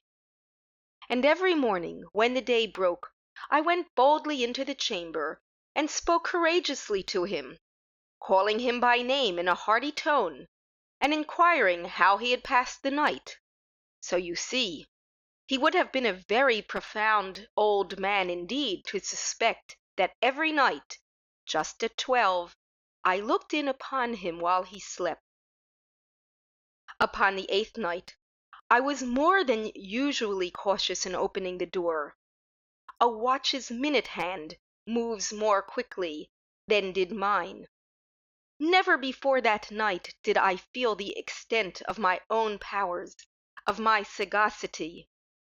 I could scarcely contain my feelings of triumph. To think that there I was, opening the door, little by little, and he not even to dream of my secret deeds or thoughts. I fairly chuckled at the idea, and perhaps he heard me, for he moved on the bed suddenly, as if startled. Now you may think that I drew back, but no. His room was as black as pitch with the thick darkness, for the shutters were close fastened, through fear of robbers, and so I knew that he could not see the opening of the door, and I kept pushing it on, steadily. I had my head in, and was about to open the lantern, when my thumb slipped upon the tin fastening, and the old man sprang up in bed, crying out, "Who's there?" I kept quite still and said nothing. For a whole hour I did not move a muscle, and in the meantime I did not hear him lie down. He was still sitting up in the bed, listening, just as I have done night after night, hearkening to the death watches in the wall. Presently I heard a slight groan, and I knew it was the groan of mortal terror. It was not a groan of pain or of grief. Oh no! It was the low stifled sound that arises from the bottom of the soul when overcharged with awe. I knew the sound well. Many a night, just at midnight, when all the world slept, it has welled up from my own bosom, deepening with its dreadful echo the terrors that distracted me. I say I knew it well. I knew what the old man felt, and pitied him, although I chuckled at heart. I knew that he had been lying awake ever since the first slight noise, when he had turned in the bed. His fears had been ever since growing upon him. He had been trying to fancy them causeless, but could not. He had been saying to himself, It is nothing but the wind in the chimney. It is only a mouse crossing the floor, or it is merely a cricket which has made a single chirp. Yes, he had been trying to comfort himself with these suppositions, but he found them all in vain. All in vain. Because death, in approaching him, had stalked with his black shadow before him, and enveloped the victim. And it was the mournful influence of the unperceived shadow that caused him to feel, although he neither saw nor heard, to feel the presence of my head within the room.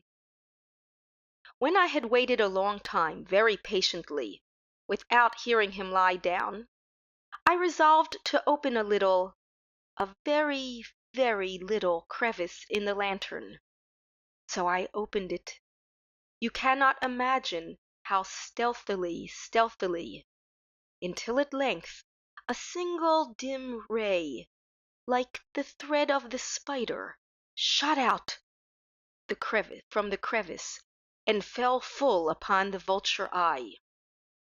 It was open, wide opened, and I grew furious as I gazed upon it. I saw it with perfect distinctness, all a dull blue, with a hideous veil over it that chilled the very marrow in my bones. But I could see nothing else of the old man's face or person, for I had directed the ray, as if by instinct, precisely upon the damned spot. And have I not told you that what you mistake for madness is but over-acuteness of the sense? Now, I say, there came to my ears a low, dull, quick sound, such as a watch makes when enveloped in cotton. I knew that sound well, too. It was the beating of the old man's heart. It increased my fury, as the beating of a drum stimulates the soldier into courage. But even yet I refrained and kept still. I scarcely breathed. I held the lantern motionless. I tried how steadily I could maintain the ray upon the eye. Meantime, the hellish tattoo of the heart increased. It grew quicker and quicker, louder and louder every instant. The old man's terror must have been extreme. It grew louder, I say louder every moment. Do you mark me well? I have told you that I am nervous. So I am. And now at the dead hour of the night, amid the dreadful silence of that old house, so strange a noise as this excited me to uncontrollable terror. Yet for some minutes longer I refrained and stood still. But the beating grew louder, louder. I thought the heart must burst. And now a new anxiety seized me. The sound would be heard by a neighbor. The old man's hour had come. With a loud yell I threw open the lantern and leaped into the room. He shrieked once, only once. In an instant I dragged him to the floor and pulled the heavy bed over him. I then smiled gaily to find the deed so far done. But for many minutes the heart beat on with a muffled sound. This, however, did not vex me. It would not be heard through the wall. At length it ceased. The old man was dead. I removed the bed and examined the corpse. Yes, he was stone dead. I placed my hand upon the heart and held it there many minutes. There was no pulsation. He was stone dead. His eye would trouble me no more. If you still think me mad, you will think me so no longer when I describe the wise precautions I took for the concealment of the body. The night waned, and I worked hastily but in silence. First of all, I dismembered the corpse. I cut off the head and the arms and the legs.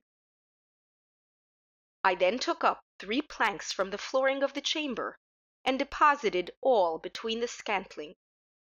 I then replaced the boards so cleverly, so cunningly, that no human eye, not even his, could have detected anything wrong.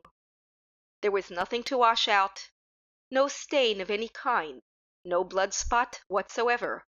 I had been too wary for that. A tub had caught all, ha ha! When I had made the end of these labors, it was 4 o'clock, still dark as midnight.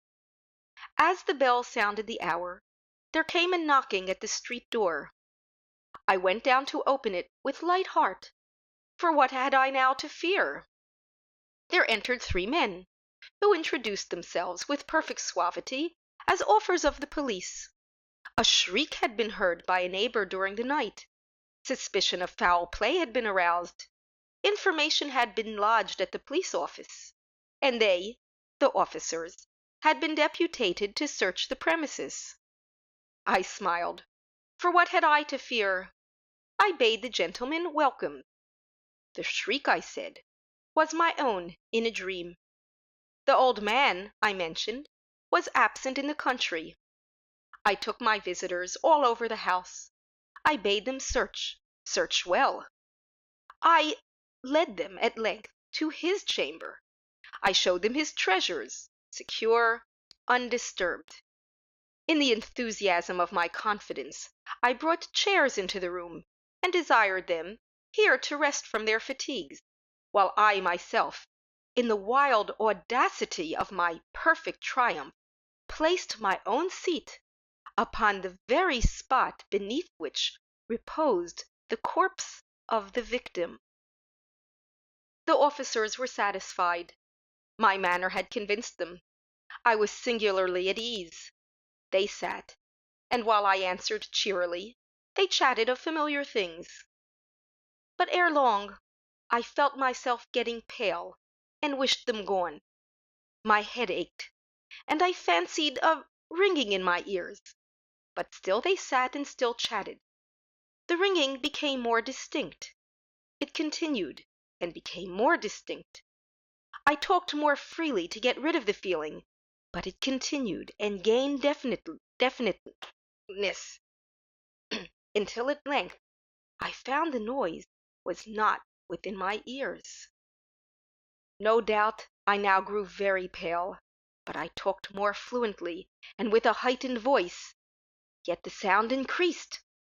What could I do?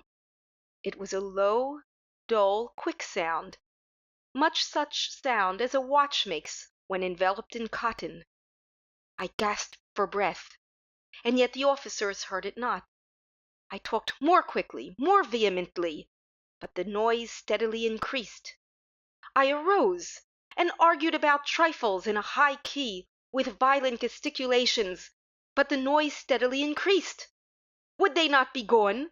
I paced the floor to and fro with heavy strides, as if excited to fury by the observations of the men, but the noise steadily increased. Oh God, what could I do? I foamed, I raved, I swore. I swung the chair upon which I had been sitting and grated it upon the boards, but the noise arose over all and continually increased. It grew louder, louder, louder, and still the men chatted pleasantly and smiled. Was it possible they heard not? Almighty God, oh no! They heard, they suspected, they knew!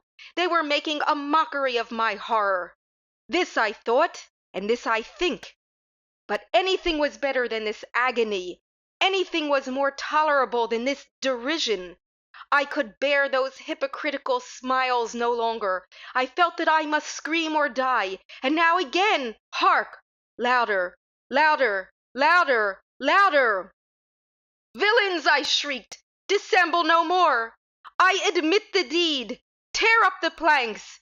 Here, here, it is the beating of his hideous heart. End The Telltale Heart. The Spider by Hans Heinz Ewers. Recorded by Brendan Riley. When the student of medicine Richard Bracquemont decided to move into room number 7 of the small Hotel Stevens, Rue Alfred Stevens, Paris 6, 3 persons had already hanged themselves from the crossbar of the window in that room on successive Fridays. The first was a Swiss traveling salesman. They found his corpse on Saturday evening. The doctor determined that the death must have occurred between 5 and 6 o'clock on Friday afternoon. The corpse hung on a strong hook that had been driven into the window's crossbar to serve as a hanger for articles of clothing.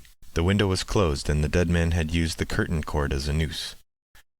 Since the window was very low, he hung with his knees practically touching the floor, a sign of the great discipline the suicide must have exercised in carrying out his design. Later, it was learned that he was a married man, a father. He had been a man of continually happy disposition, a man who had achieved a secure place in life. There was not one written word to be found that would have shed light on his suicide, not even a will. Furthermore, none of his acquaintances could recall hearing anything at all from him that would have permitted anyone to predict his end. The second case was not much different.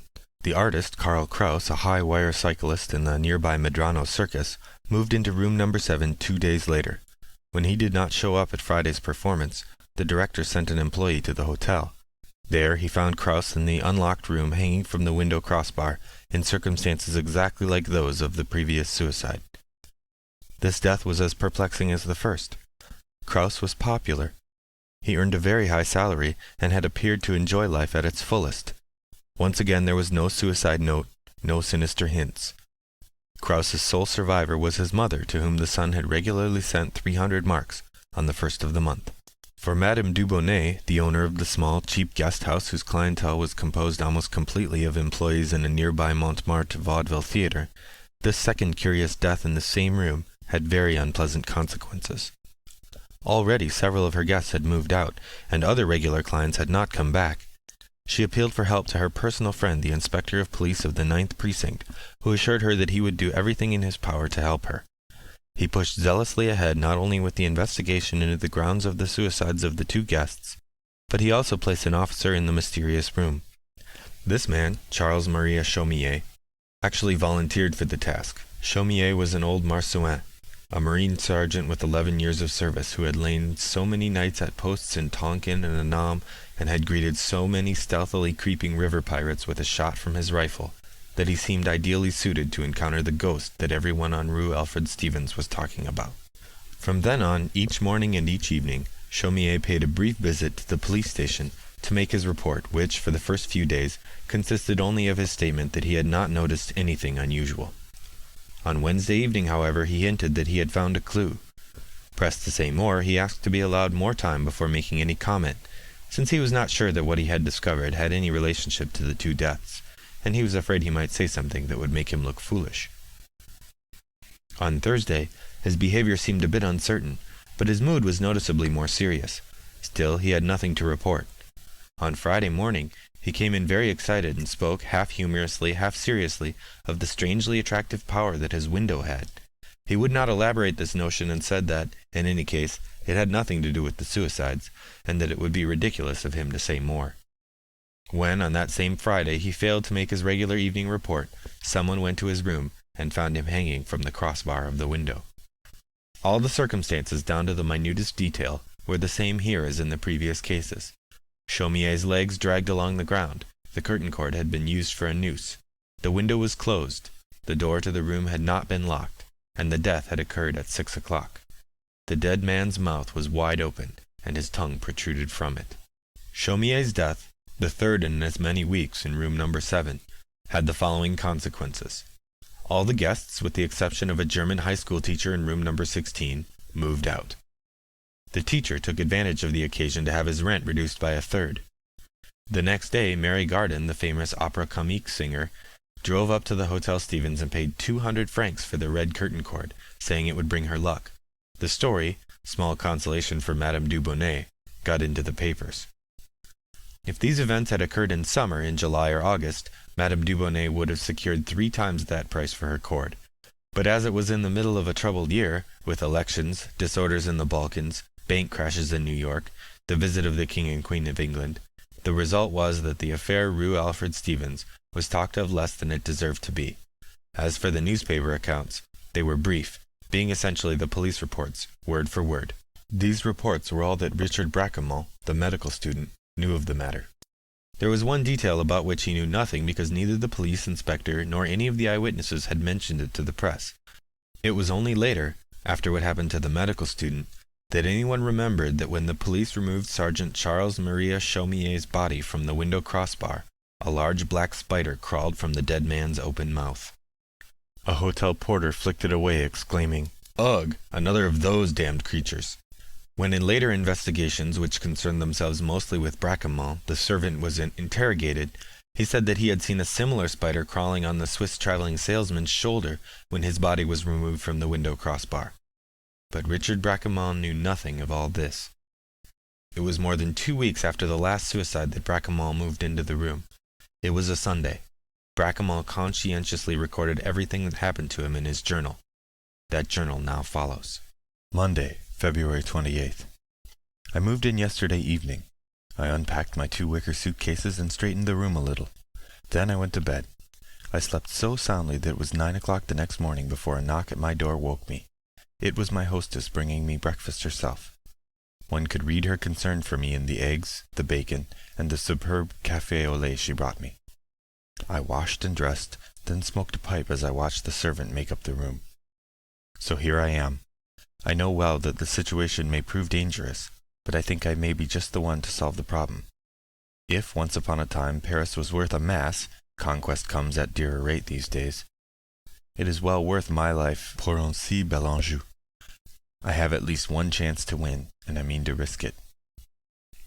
As it is, I'm not the only one who's had this notion. 27 people have tried for access to the room. Some went to the police, some went directly to the hotel owner. There were even 3 women among the candidates. There was plenty of competition. No doubt the others are poor devils like me. And yet it was I who was chosen. Why? Because I was the only one who hinted that I had some plan, or the semblance of a plan. Naturally, I was bluffing. These journal entries are intended for the police. I must say that it amuses me to tell those gentlemen how neatly I fooled them. If the inspector has any sense, he'll say, this Bracquemont is just the man we need. In any case, it doesn't matter what he'll say. The point is, I'm here now, and I take it as a good sign that I've begun my task by bamboozling the police. I had gone first to Madame Dubonnet, and it was she who sent me to the police. They put me off for a whole week, as they put off my rivals as well. Most of them gave up in disgust, having something better to do than hang around the musty squad room. The inspector was beginning to get irritated at my tenacity. At last he told me I was wasting my time, that the police had no use for bungling amateurs. Ah, if you only had a plan, then... On the spot I announced that I had such a plan, though naturally I had no such thing. Still I hinted that my plan was brilliant but dangerous, that it might lead to the same end as that which had overtaken the police officer, Chaumier. But I promised to describe it to him if he would give me his word that he would personally put it into effect. He made excuses, claiming he was too busy, but when he asked me to give him at least a hint of my plan, I saw that I had piqued his interest. I rattled off some nonsense made up of whole cloth. God alone knows where it all came from. I told him that 6 o'clock of a Friday is an occult hour. It is the last hour of the Jewish week, the hour when Christ disappeared from his tomb and descended into hell. That he would do well to remember that the 3 suicides had taken place at approximately that hour. That was all I could tell him just then, I said, but I pointed him to the revelations of St. John. The inspector assumed the look of a man who understood all that I had been saying, and then he asked me to come back that evening. I returned precisely on time, and noted a copy of the New Testament on the inspector's desk. I had, in the meantime, been at the revelations myself, without ever having understood a syllable. Perhaps the inspector was cleverer than I. Very politely, nay, deferentially, he let me know that, despite my extremely vague intimations, he believed he grasped my line of thought, and was ready to expedite my plan in every way. And here I must acknowledge that he has indeed been tremendously helpful. It was he who made the arrangement with the owner that I was to have anything I needed so long as I stayed in the room. The inspector gave me a pistol and a police whistle, and he ordered officers on the beat to pass through the Rue Alfred Stevens as often as possible, and to watch my window for any signal. Most important of all, he had a desk telephone installed which connects directly with the police station. Since the station is only 4 minutes away, I see no reason to be afraid. Wednesday, March 1st. Nothing has happened. Not yesterday, not today. Madame Dubonnet brought a new curtain cord from another room, The rooms are mostly empty, of course. Madame Dubonnet takes every opportunity to visit me, and each time she brings something with her. I've asked her to tell me again everything that happened here, but I have learned nothing new. She has her own opinion of the suicides. Her view is that the music hall artist, Krauss, killed himself because of an unhappy love affair. During the last year that Krauss lived in the hotel, a young woman had made frequent visits to him. These visits had stopped just before his death. As for the Swiss gentleman, Madame Dubonnet confessed herself baffled. On the other hand, the death of the policeman was easy to explain. He had killed himself just to annoy her. These are sad enough explanations, to be sure, but I let her babble on to take the edge off my boredom. Thursday, March 3rd. Still nothing. The inspector calls twice a day. Each time I tell him that all is well. Apparently these words do not reassure him. I have taken out my medical books and I study, so that my self-imposed confinement will have some purpose. Friday, March 4th. I ate uncommonly well at noon. The landlady brought me half a bottle of champagne. It seemed a great meal for a condemned man. Madame Dubonnet looked at me as if I were already 3/4 dead. As she was leaving, she begged me tearfully to come with her, fearing no doubt that I would hang myself, just to annoy her. I studied the curtain cord once again. Would I hang myself with it? Certainly I felt little desire to. The cord is stiff and rough, not the sort of cord one makes a noose of. One would need to be truly determined before one could imitate the others.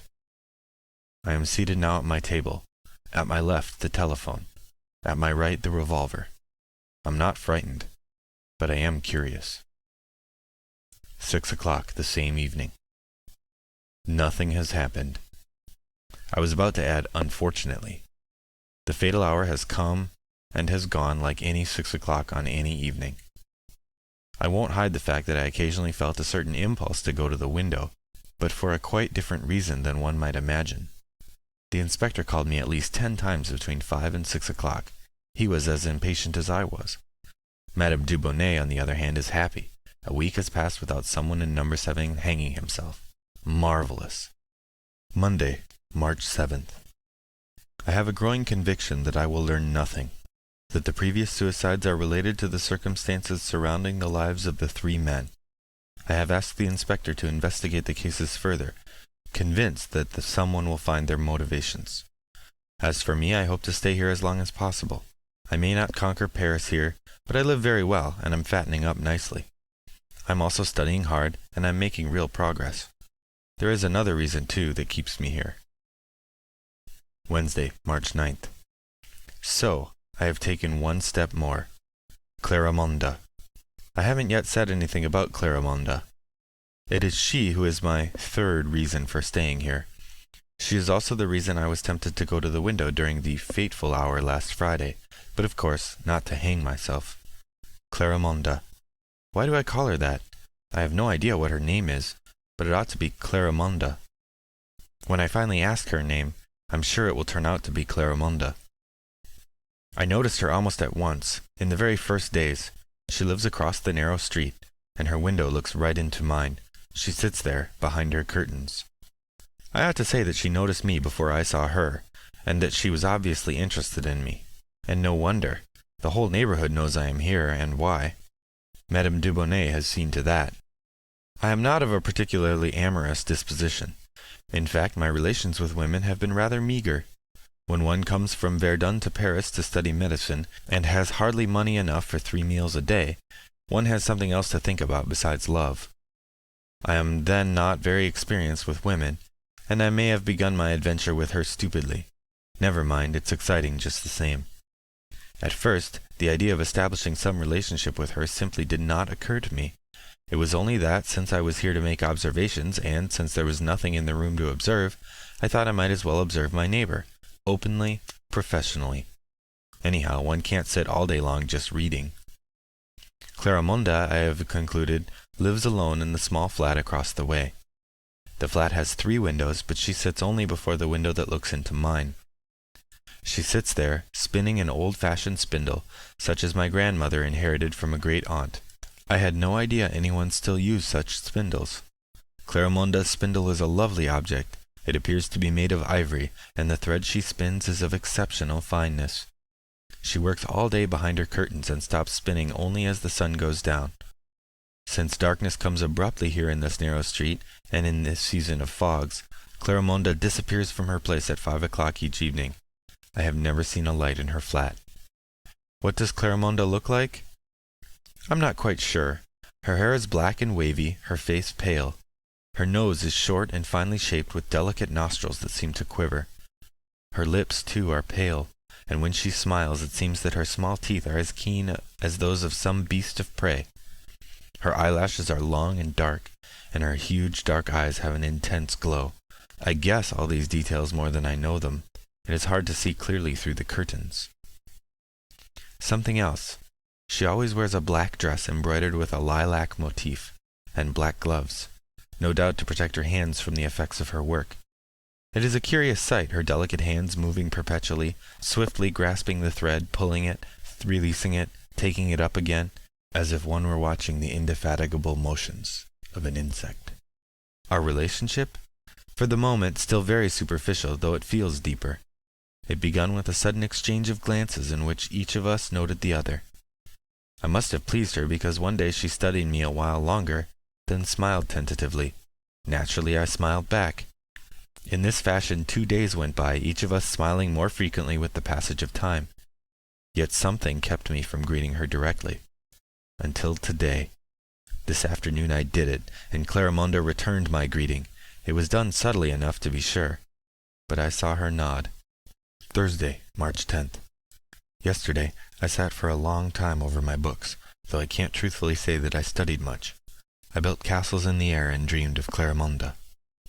I slept fitfully. This morning when I approached my window, Clarimonda was already in her place. I waved and she nodded back.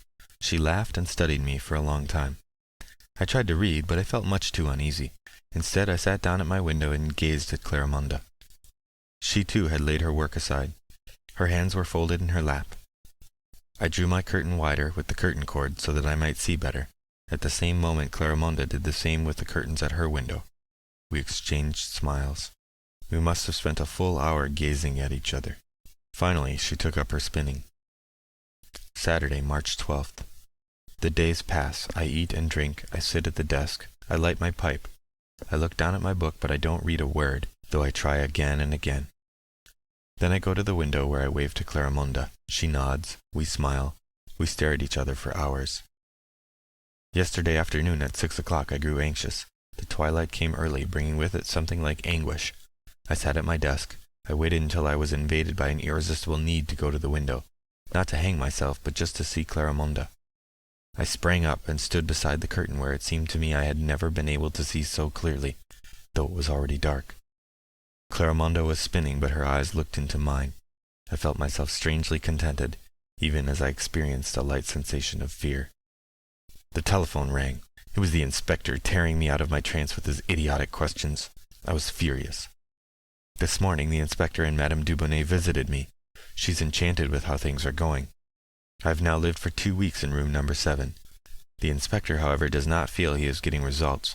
I hinted mysteriously that I was on the trail of something most unusual. The jackass took me at my word and fulfilled my dearest wish. I've been allowed to stay in the room for another week. God knows it isn't Madame Dubonnet's cooking or the wine cellar that keeps me here. How quickly one can be sated with such things. No, I want to stay because of the window Madame Dubonnet fears and hates, the beloved window that shows me Clarimonda. I have stared out of my window, trying to discover whether she ever leaves her room, but I've never seen her set foot on the street. As for me, I have a large, comfortable armchair and a green shade over the lamp, whose glow envelops me in warmth. The inspector has left me with a huge packet of fine tobacco, and yet I cannot work. I read 2 or 3 pages only to discover that I haven't understood a word. My eyes see the letters, but my brain refuses to make any sense of them. Absurd. As if my brain were posted, no trespassing. It is as if there were no room in my head for any other thought than the one, Clarimonda. I push my books away. I lean back deeply into my chair. I dream. Sunday, March 13th. This morning I watched a tiny drama while the servant was tidying my room. I was strolling in the corridor when I paused before a small window in which a large garden spider had her web. Madame Dibonnet will not have it removed because she believes spiders bring luck, and she's had enough misfortunes in her house lately. Today, I saw a much smaller spider, a male, moving across the strong threads toward the middle of the web, but when his movements alerted the female, he drew back shyly to the edge of the web from which he made a second attempt to cross it. Finally, the female in the middle appeared attentive to his wooing, and stopped moving. The male tugged at a strand gently, then more strongly till the whole web shook. The female stayed motionless. The male moved quickly forward, and the female received him quietly, calmly, giving herself over completely to his embraces. For a long minute they hung together, motionless, at the center of the huge web. Then I saw the male slowly extricating himself, one leg over the other. It was as if he wanted tactfully to leave his companion alone in the dream of love. But as he started away, the female, overwhelmed by a wild life, was after him, hunting him ruthlessly. The male let himself drop from a thread. The female followed, and for a while the lovers hung there, imitating a piece of art. Then they fell to the window-sill, where the male, summoning all his strength, tried again to escape. Too late. The female already had him in her powerful grip, and was carrying him back to the center of the web. There, the place that had just served as the couch for their lascivious embraces, took on quite another aspect. The lover wriggled, trying to escape from the female's wild embrace, but she was too much for him. It was not long before she had wrapped him completely in her thread, and he was helpless. Then she dug her sharp pincers into his body and sucked full draughts of her young lover's blood. Finally, she detached herself from the pitiful and unrecognizable shell of his body and threw it out of her web. So that is what love is like among these creatures. Well for me that I am not a spider. Monday, March 14th. I don't look at my books any longer. I spend my days at the window. When it is dark, Clarimonda is no longer there, but if I close my eyes, I continue to see her. This journal has become something other than I intended. I've spoken to Madame Dibonnet about the inspector, about spiders, and about Clarimonda, but I've said nothing about the discoveries I undertook to make. It can't be helped. Tuesday, March 15th. We have invented a strange game, Clarimonda and I. We play it all day long. I greet her, then she greets me. Then I tap my fingers on the window panes. The moment she sees me doing that, she too begins tapping. I wave to her, she waves back. I move my lips as if speaking to her, she does the same. I run my hand through my sleep-disheveled hair, and instantly her hand is at her forehead.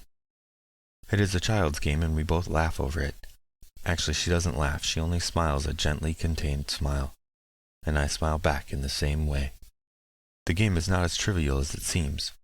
It's not as if we were grossly imitating each other. That would weary us both. Rather, we are communicating with each other. Sometimes telepathically, it would seem, since Clarimonda follows my movements instantaneously, almost before she has had time to see them.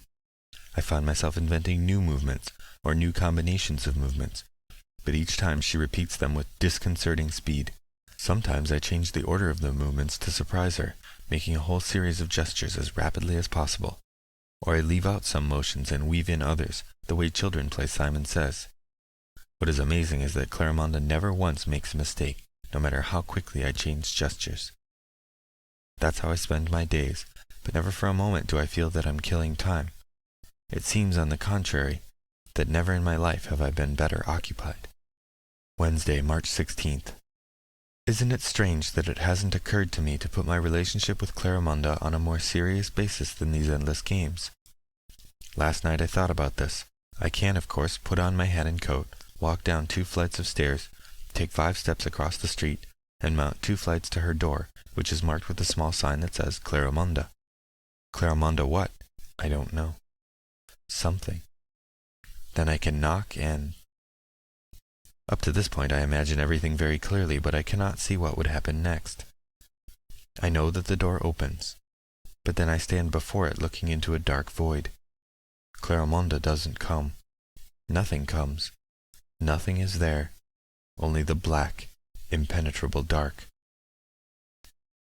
Sometimes it seems to me that there can be no other Clarimonda than the one I see in the window, the one who plays gesture games with me. I cannot imagine a Clarimonda wearing a hat or a dress other than her black dress with the lilac motif. Nor can I imagine a Clarimonda without black gloves. The very notion that I might encounter Clarimonda somewhere in the streets, or in a restaurant eating, drinking, or chatting, is so improbable that it makes me laugh. Sometimes I ask myself whether I love her. It's impossible to say, since I have never loved before. However, if the feeling that I have for Clarimonda is really love, then love is something entirely different from anything I have seen among my friends or read about in novels. It is hard for me to be sure of my feelings, and harder still to think of anything that doesn't relate to Clarimonda or, what is more important, to our game. Undeniably, it is our game that concerns me, nothing else, and this is what I understand least of all. There is no doubt that I am drawn to Clarimonda, but with this attraction there is mingled another feeling, fear. No, that's not it either. Say rather a vague apprehension in the presence of the unknown. And this anxiety has a strangely voluptuous quality, so that I am at the same time drawn to her, even as I am repelled by her. It is as if I were moving in giant circles around her, sometimes coming close, sometimes retreating, back and forth, back and forth. Once, I am sure of it, it will happen, and I will join her. Clarimonda sits at her window and spins her slender, eternally fine thread, making a strange cloth whose purpose I do not understand. I am amazed that she is able to keep from tangling her delicate thread. Hers is surely a remarkable design, containing mythical beasts and strange masks. Thursday, March 17th. I am curiously excited. I don't talk to people any more. I barely say hello, to Madame Dubonnet or to the servant. I hardly give myself time to eat. All I can do is sit at the window and play the game with Clarimonda. It is an enthralling game. Overwhelming. I have the feeling something will happen tomorrow. Friday, March 18th. Yes, something will happen today. I tell myself as loudly as I can that that's why I am here, and yet, horribly enough, I am afraid. In the fear that the same thing is going to happen to me as happened to my predecessors, there is strangely mingled another fear, a terror of Clarimonda, and I cannot separate the two fears. I am frightened. I want to scream. 6 o'clock, evening. I have my hat and coat on, just a couple of words. At 5 o'clock I was at the end of my strength.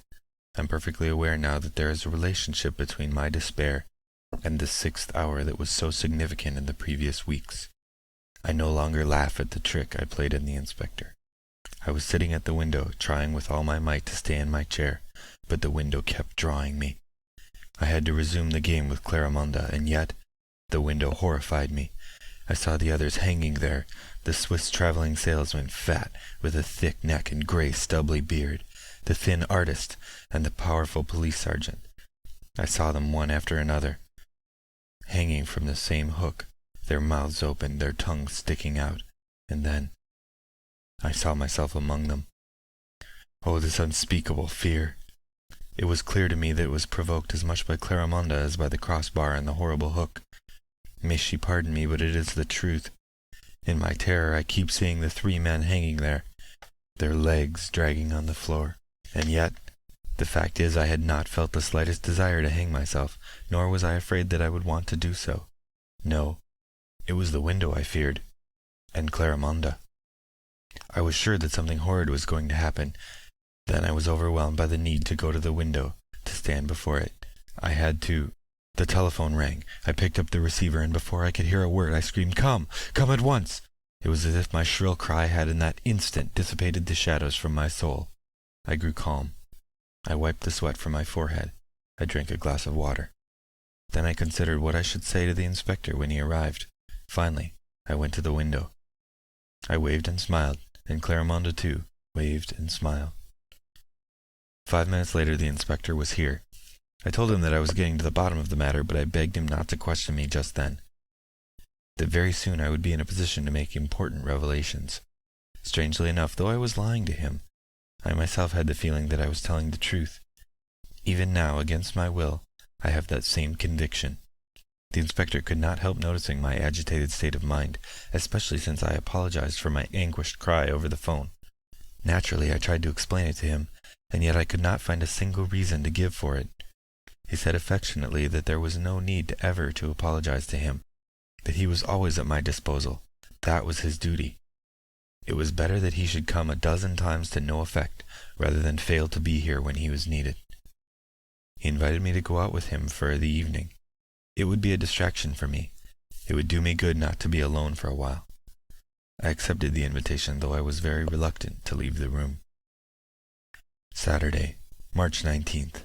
We went to the Gaiety Rochechouart, Le Cigale, and La Lune Rousse. The inspector was right. It was good for me to get out and breathe the fresh air.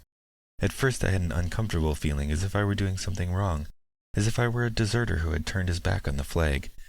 But that soon went away. We drank a lot, laughed and chatted.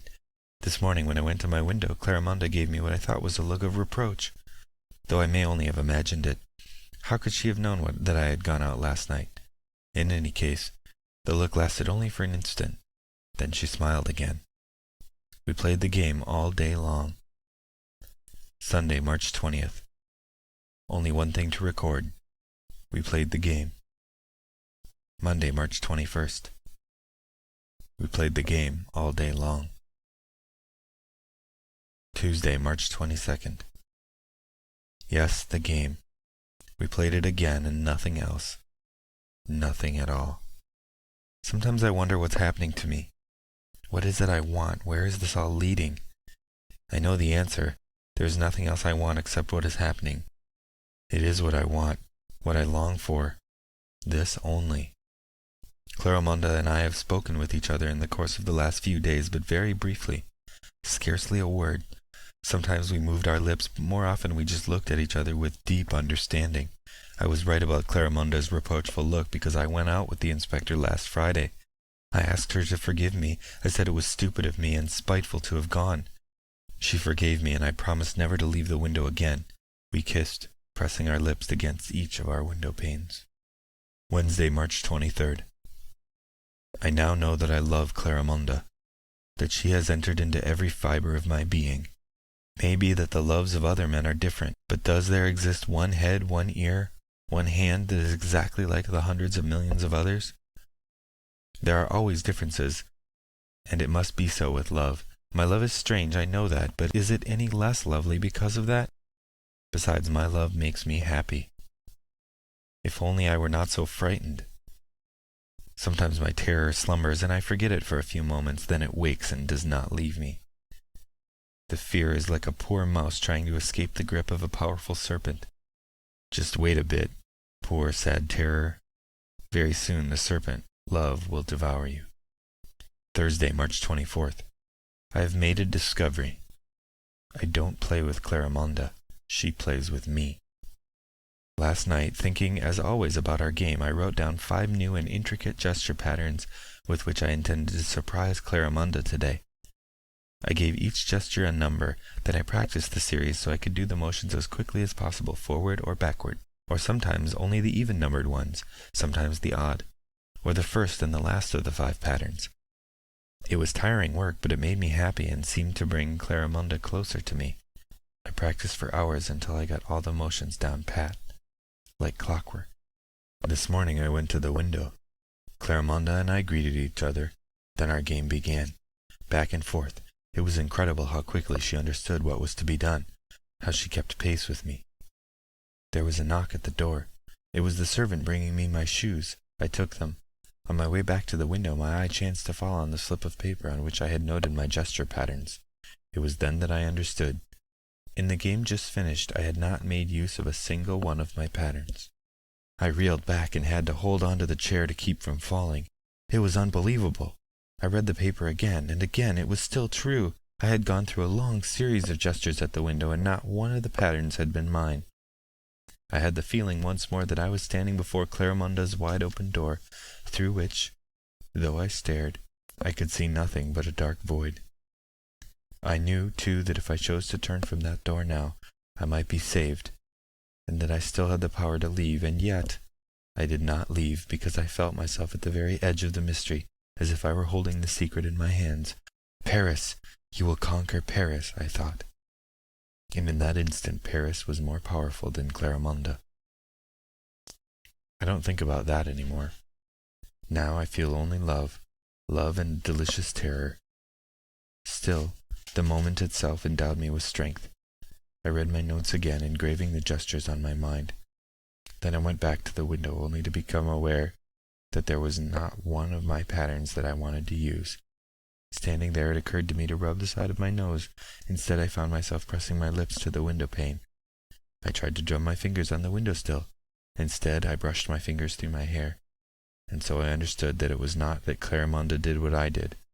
Rather, my gestures followed her lead, and with such lightning rapidity that we seemed to be moving simultaneously.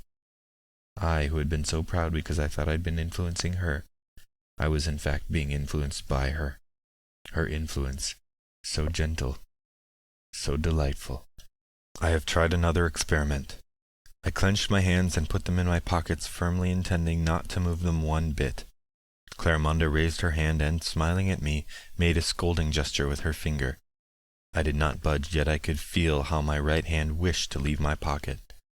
I shoved my fingers against the lining, but against my will my hand left the pocket. My arm rose into the air. In my turn I made a scolding gesture with my finger and smiled. It seemed to me that it was not I who was doing all this. It was a stranger whom I was watching. But of course, I was mistaken. It was I making the gesture, and the person watching me was the stranger. That very same stranger who not long ago was so sure that he was on the edge of a great discovery. In any case, it was not I. Of what use to me is this discovery?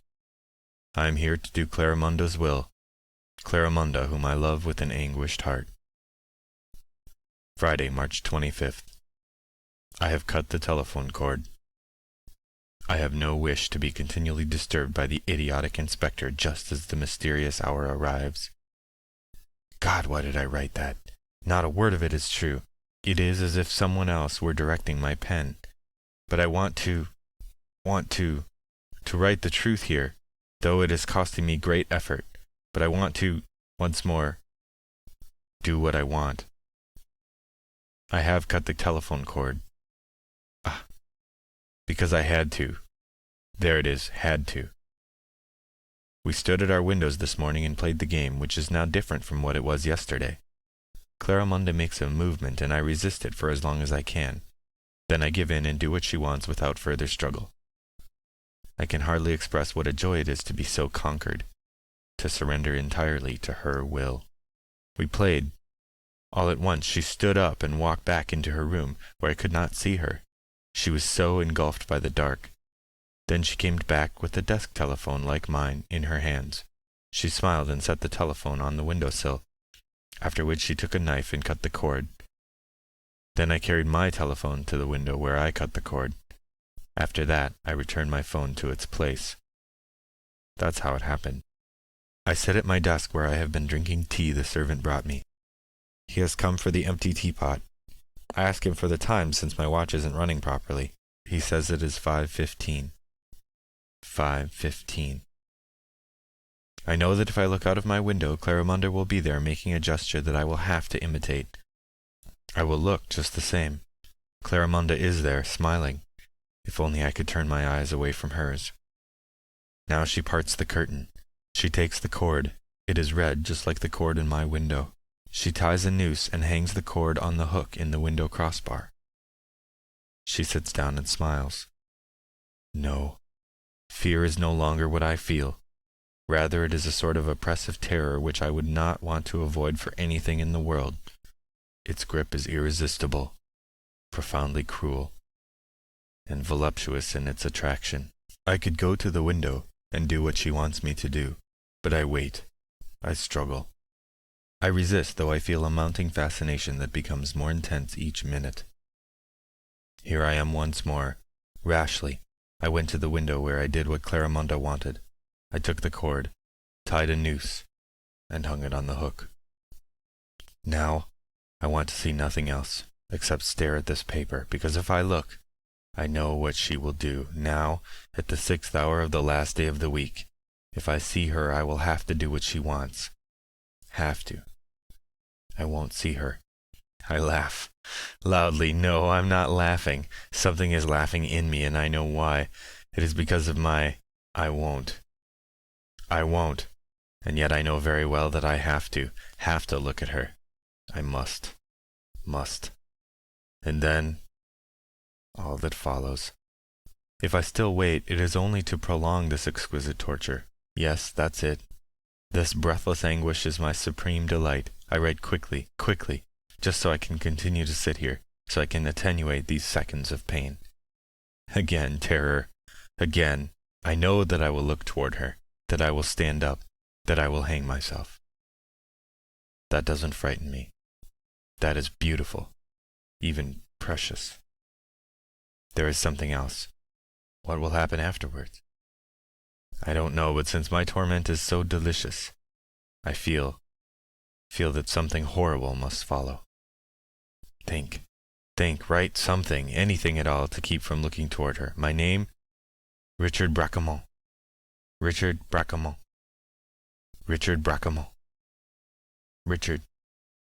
I can't go on. I must. No, must look at her. Richard Bracquemont. No more. Richard Brack. The inspector of the 9th Precinct, after repeated and vain efforts to telephone Richard, arrived at the Hotel Stevens at 6:05. He found the body of the student Richard Bracquemont hanging from the crossbar of the window in room number 7, in the same position as each of his 3 predecessors. The expression on the student's face, however, was different, reflecting an appalling fear. Bracquemont's eyes were wide open and bulging from their sockets. His lips were drawn into a rictus, and his jaws were clamped together. A huge black spider, whose body was dotted with purple spots, lay crushed and nearly bitten in two between his teeth. On the table there lay the student's journal. The inspector read it and went immediately to investigate the house across the street. What he learned was that the 2nd floor of that building had not been lived in for many months. Paris, 1908. End of The Spider. The Thing at Ghent by Honoré de Balzac. A peculiar thing took place at Ghent while I was staying there. A lady 10 years a widow lay on her bed, attacked by mortal sickness. The 3 heirs of collateral lineage were waiting for her last sigh.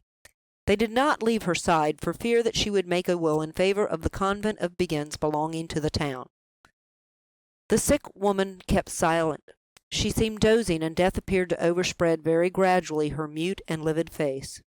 Can't you imagine those 3 relations seated in silence through that winter midnight beside her bed?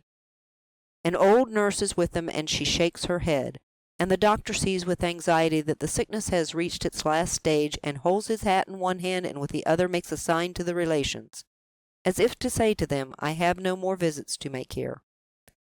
Amid the solemn silence of the room is heard the dull rustling of a snowstorm which beats upon the shutters. For fear that the eyes of the dying woman might be dazzled by the light, the youngest of the heirs has fitted a shade to the candle which stood near the bed, so that the circle of light scarcely reached the pillow of the death-bed, from which the countenance of the sick woman stood out, like the figure of Christ imperfectly gilded and fixed upon a cross of tarnished silver.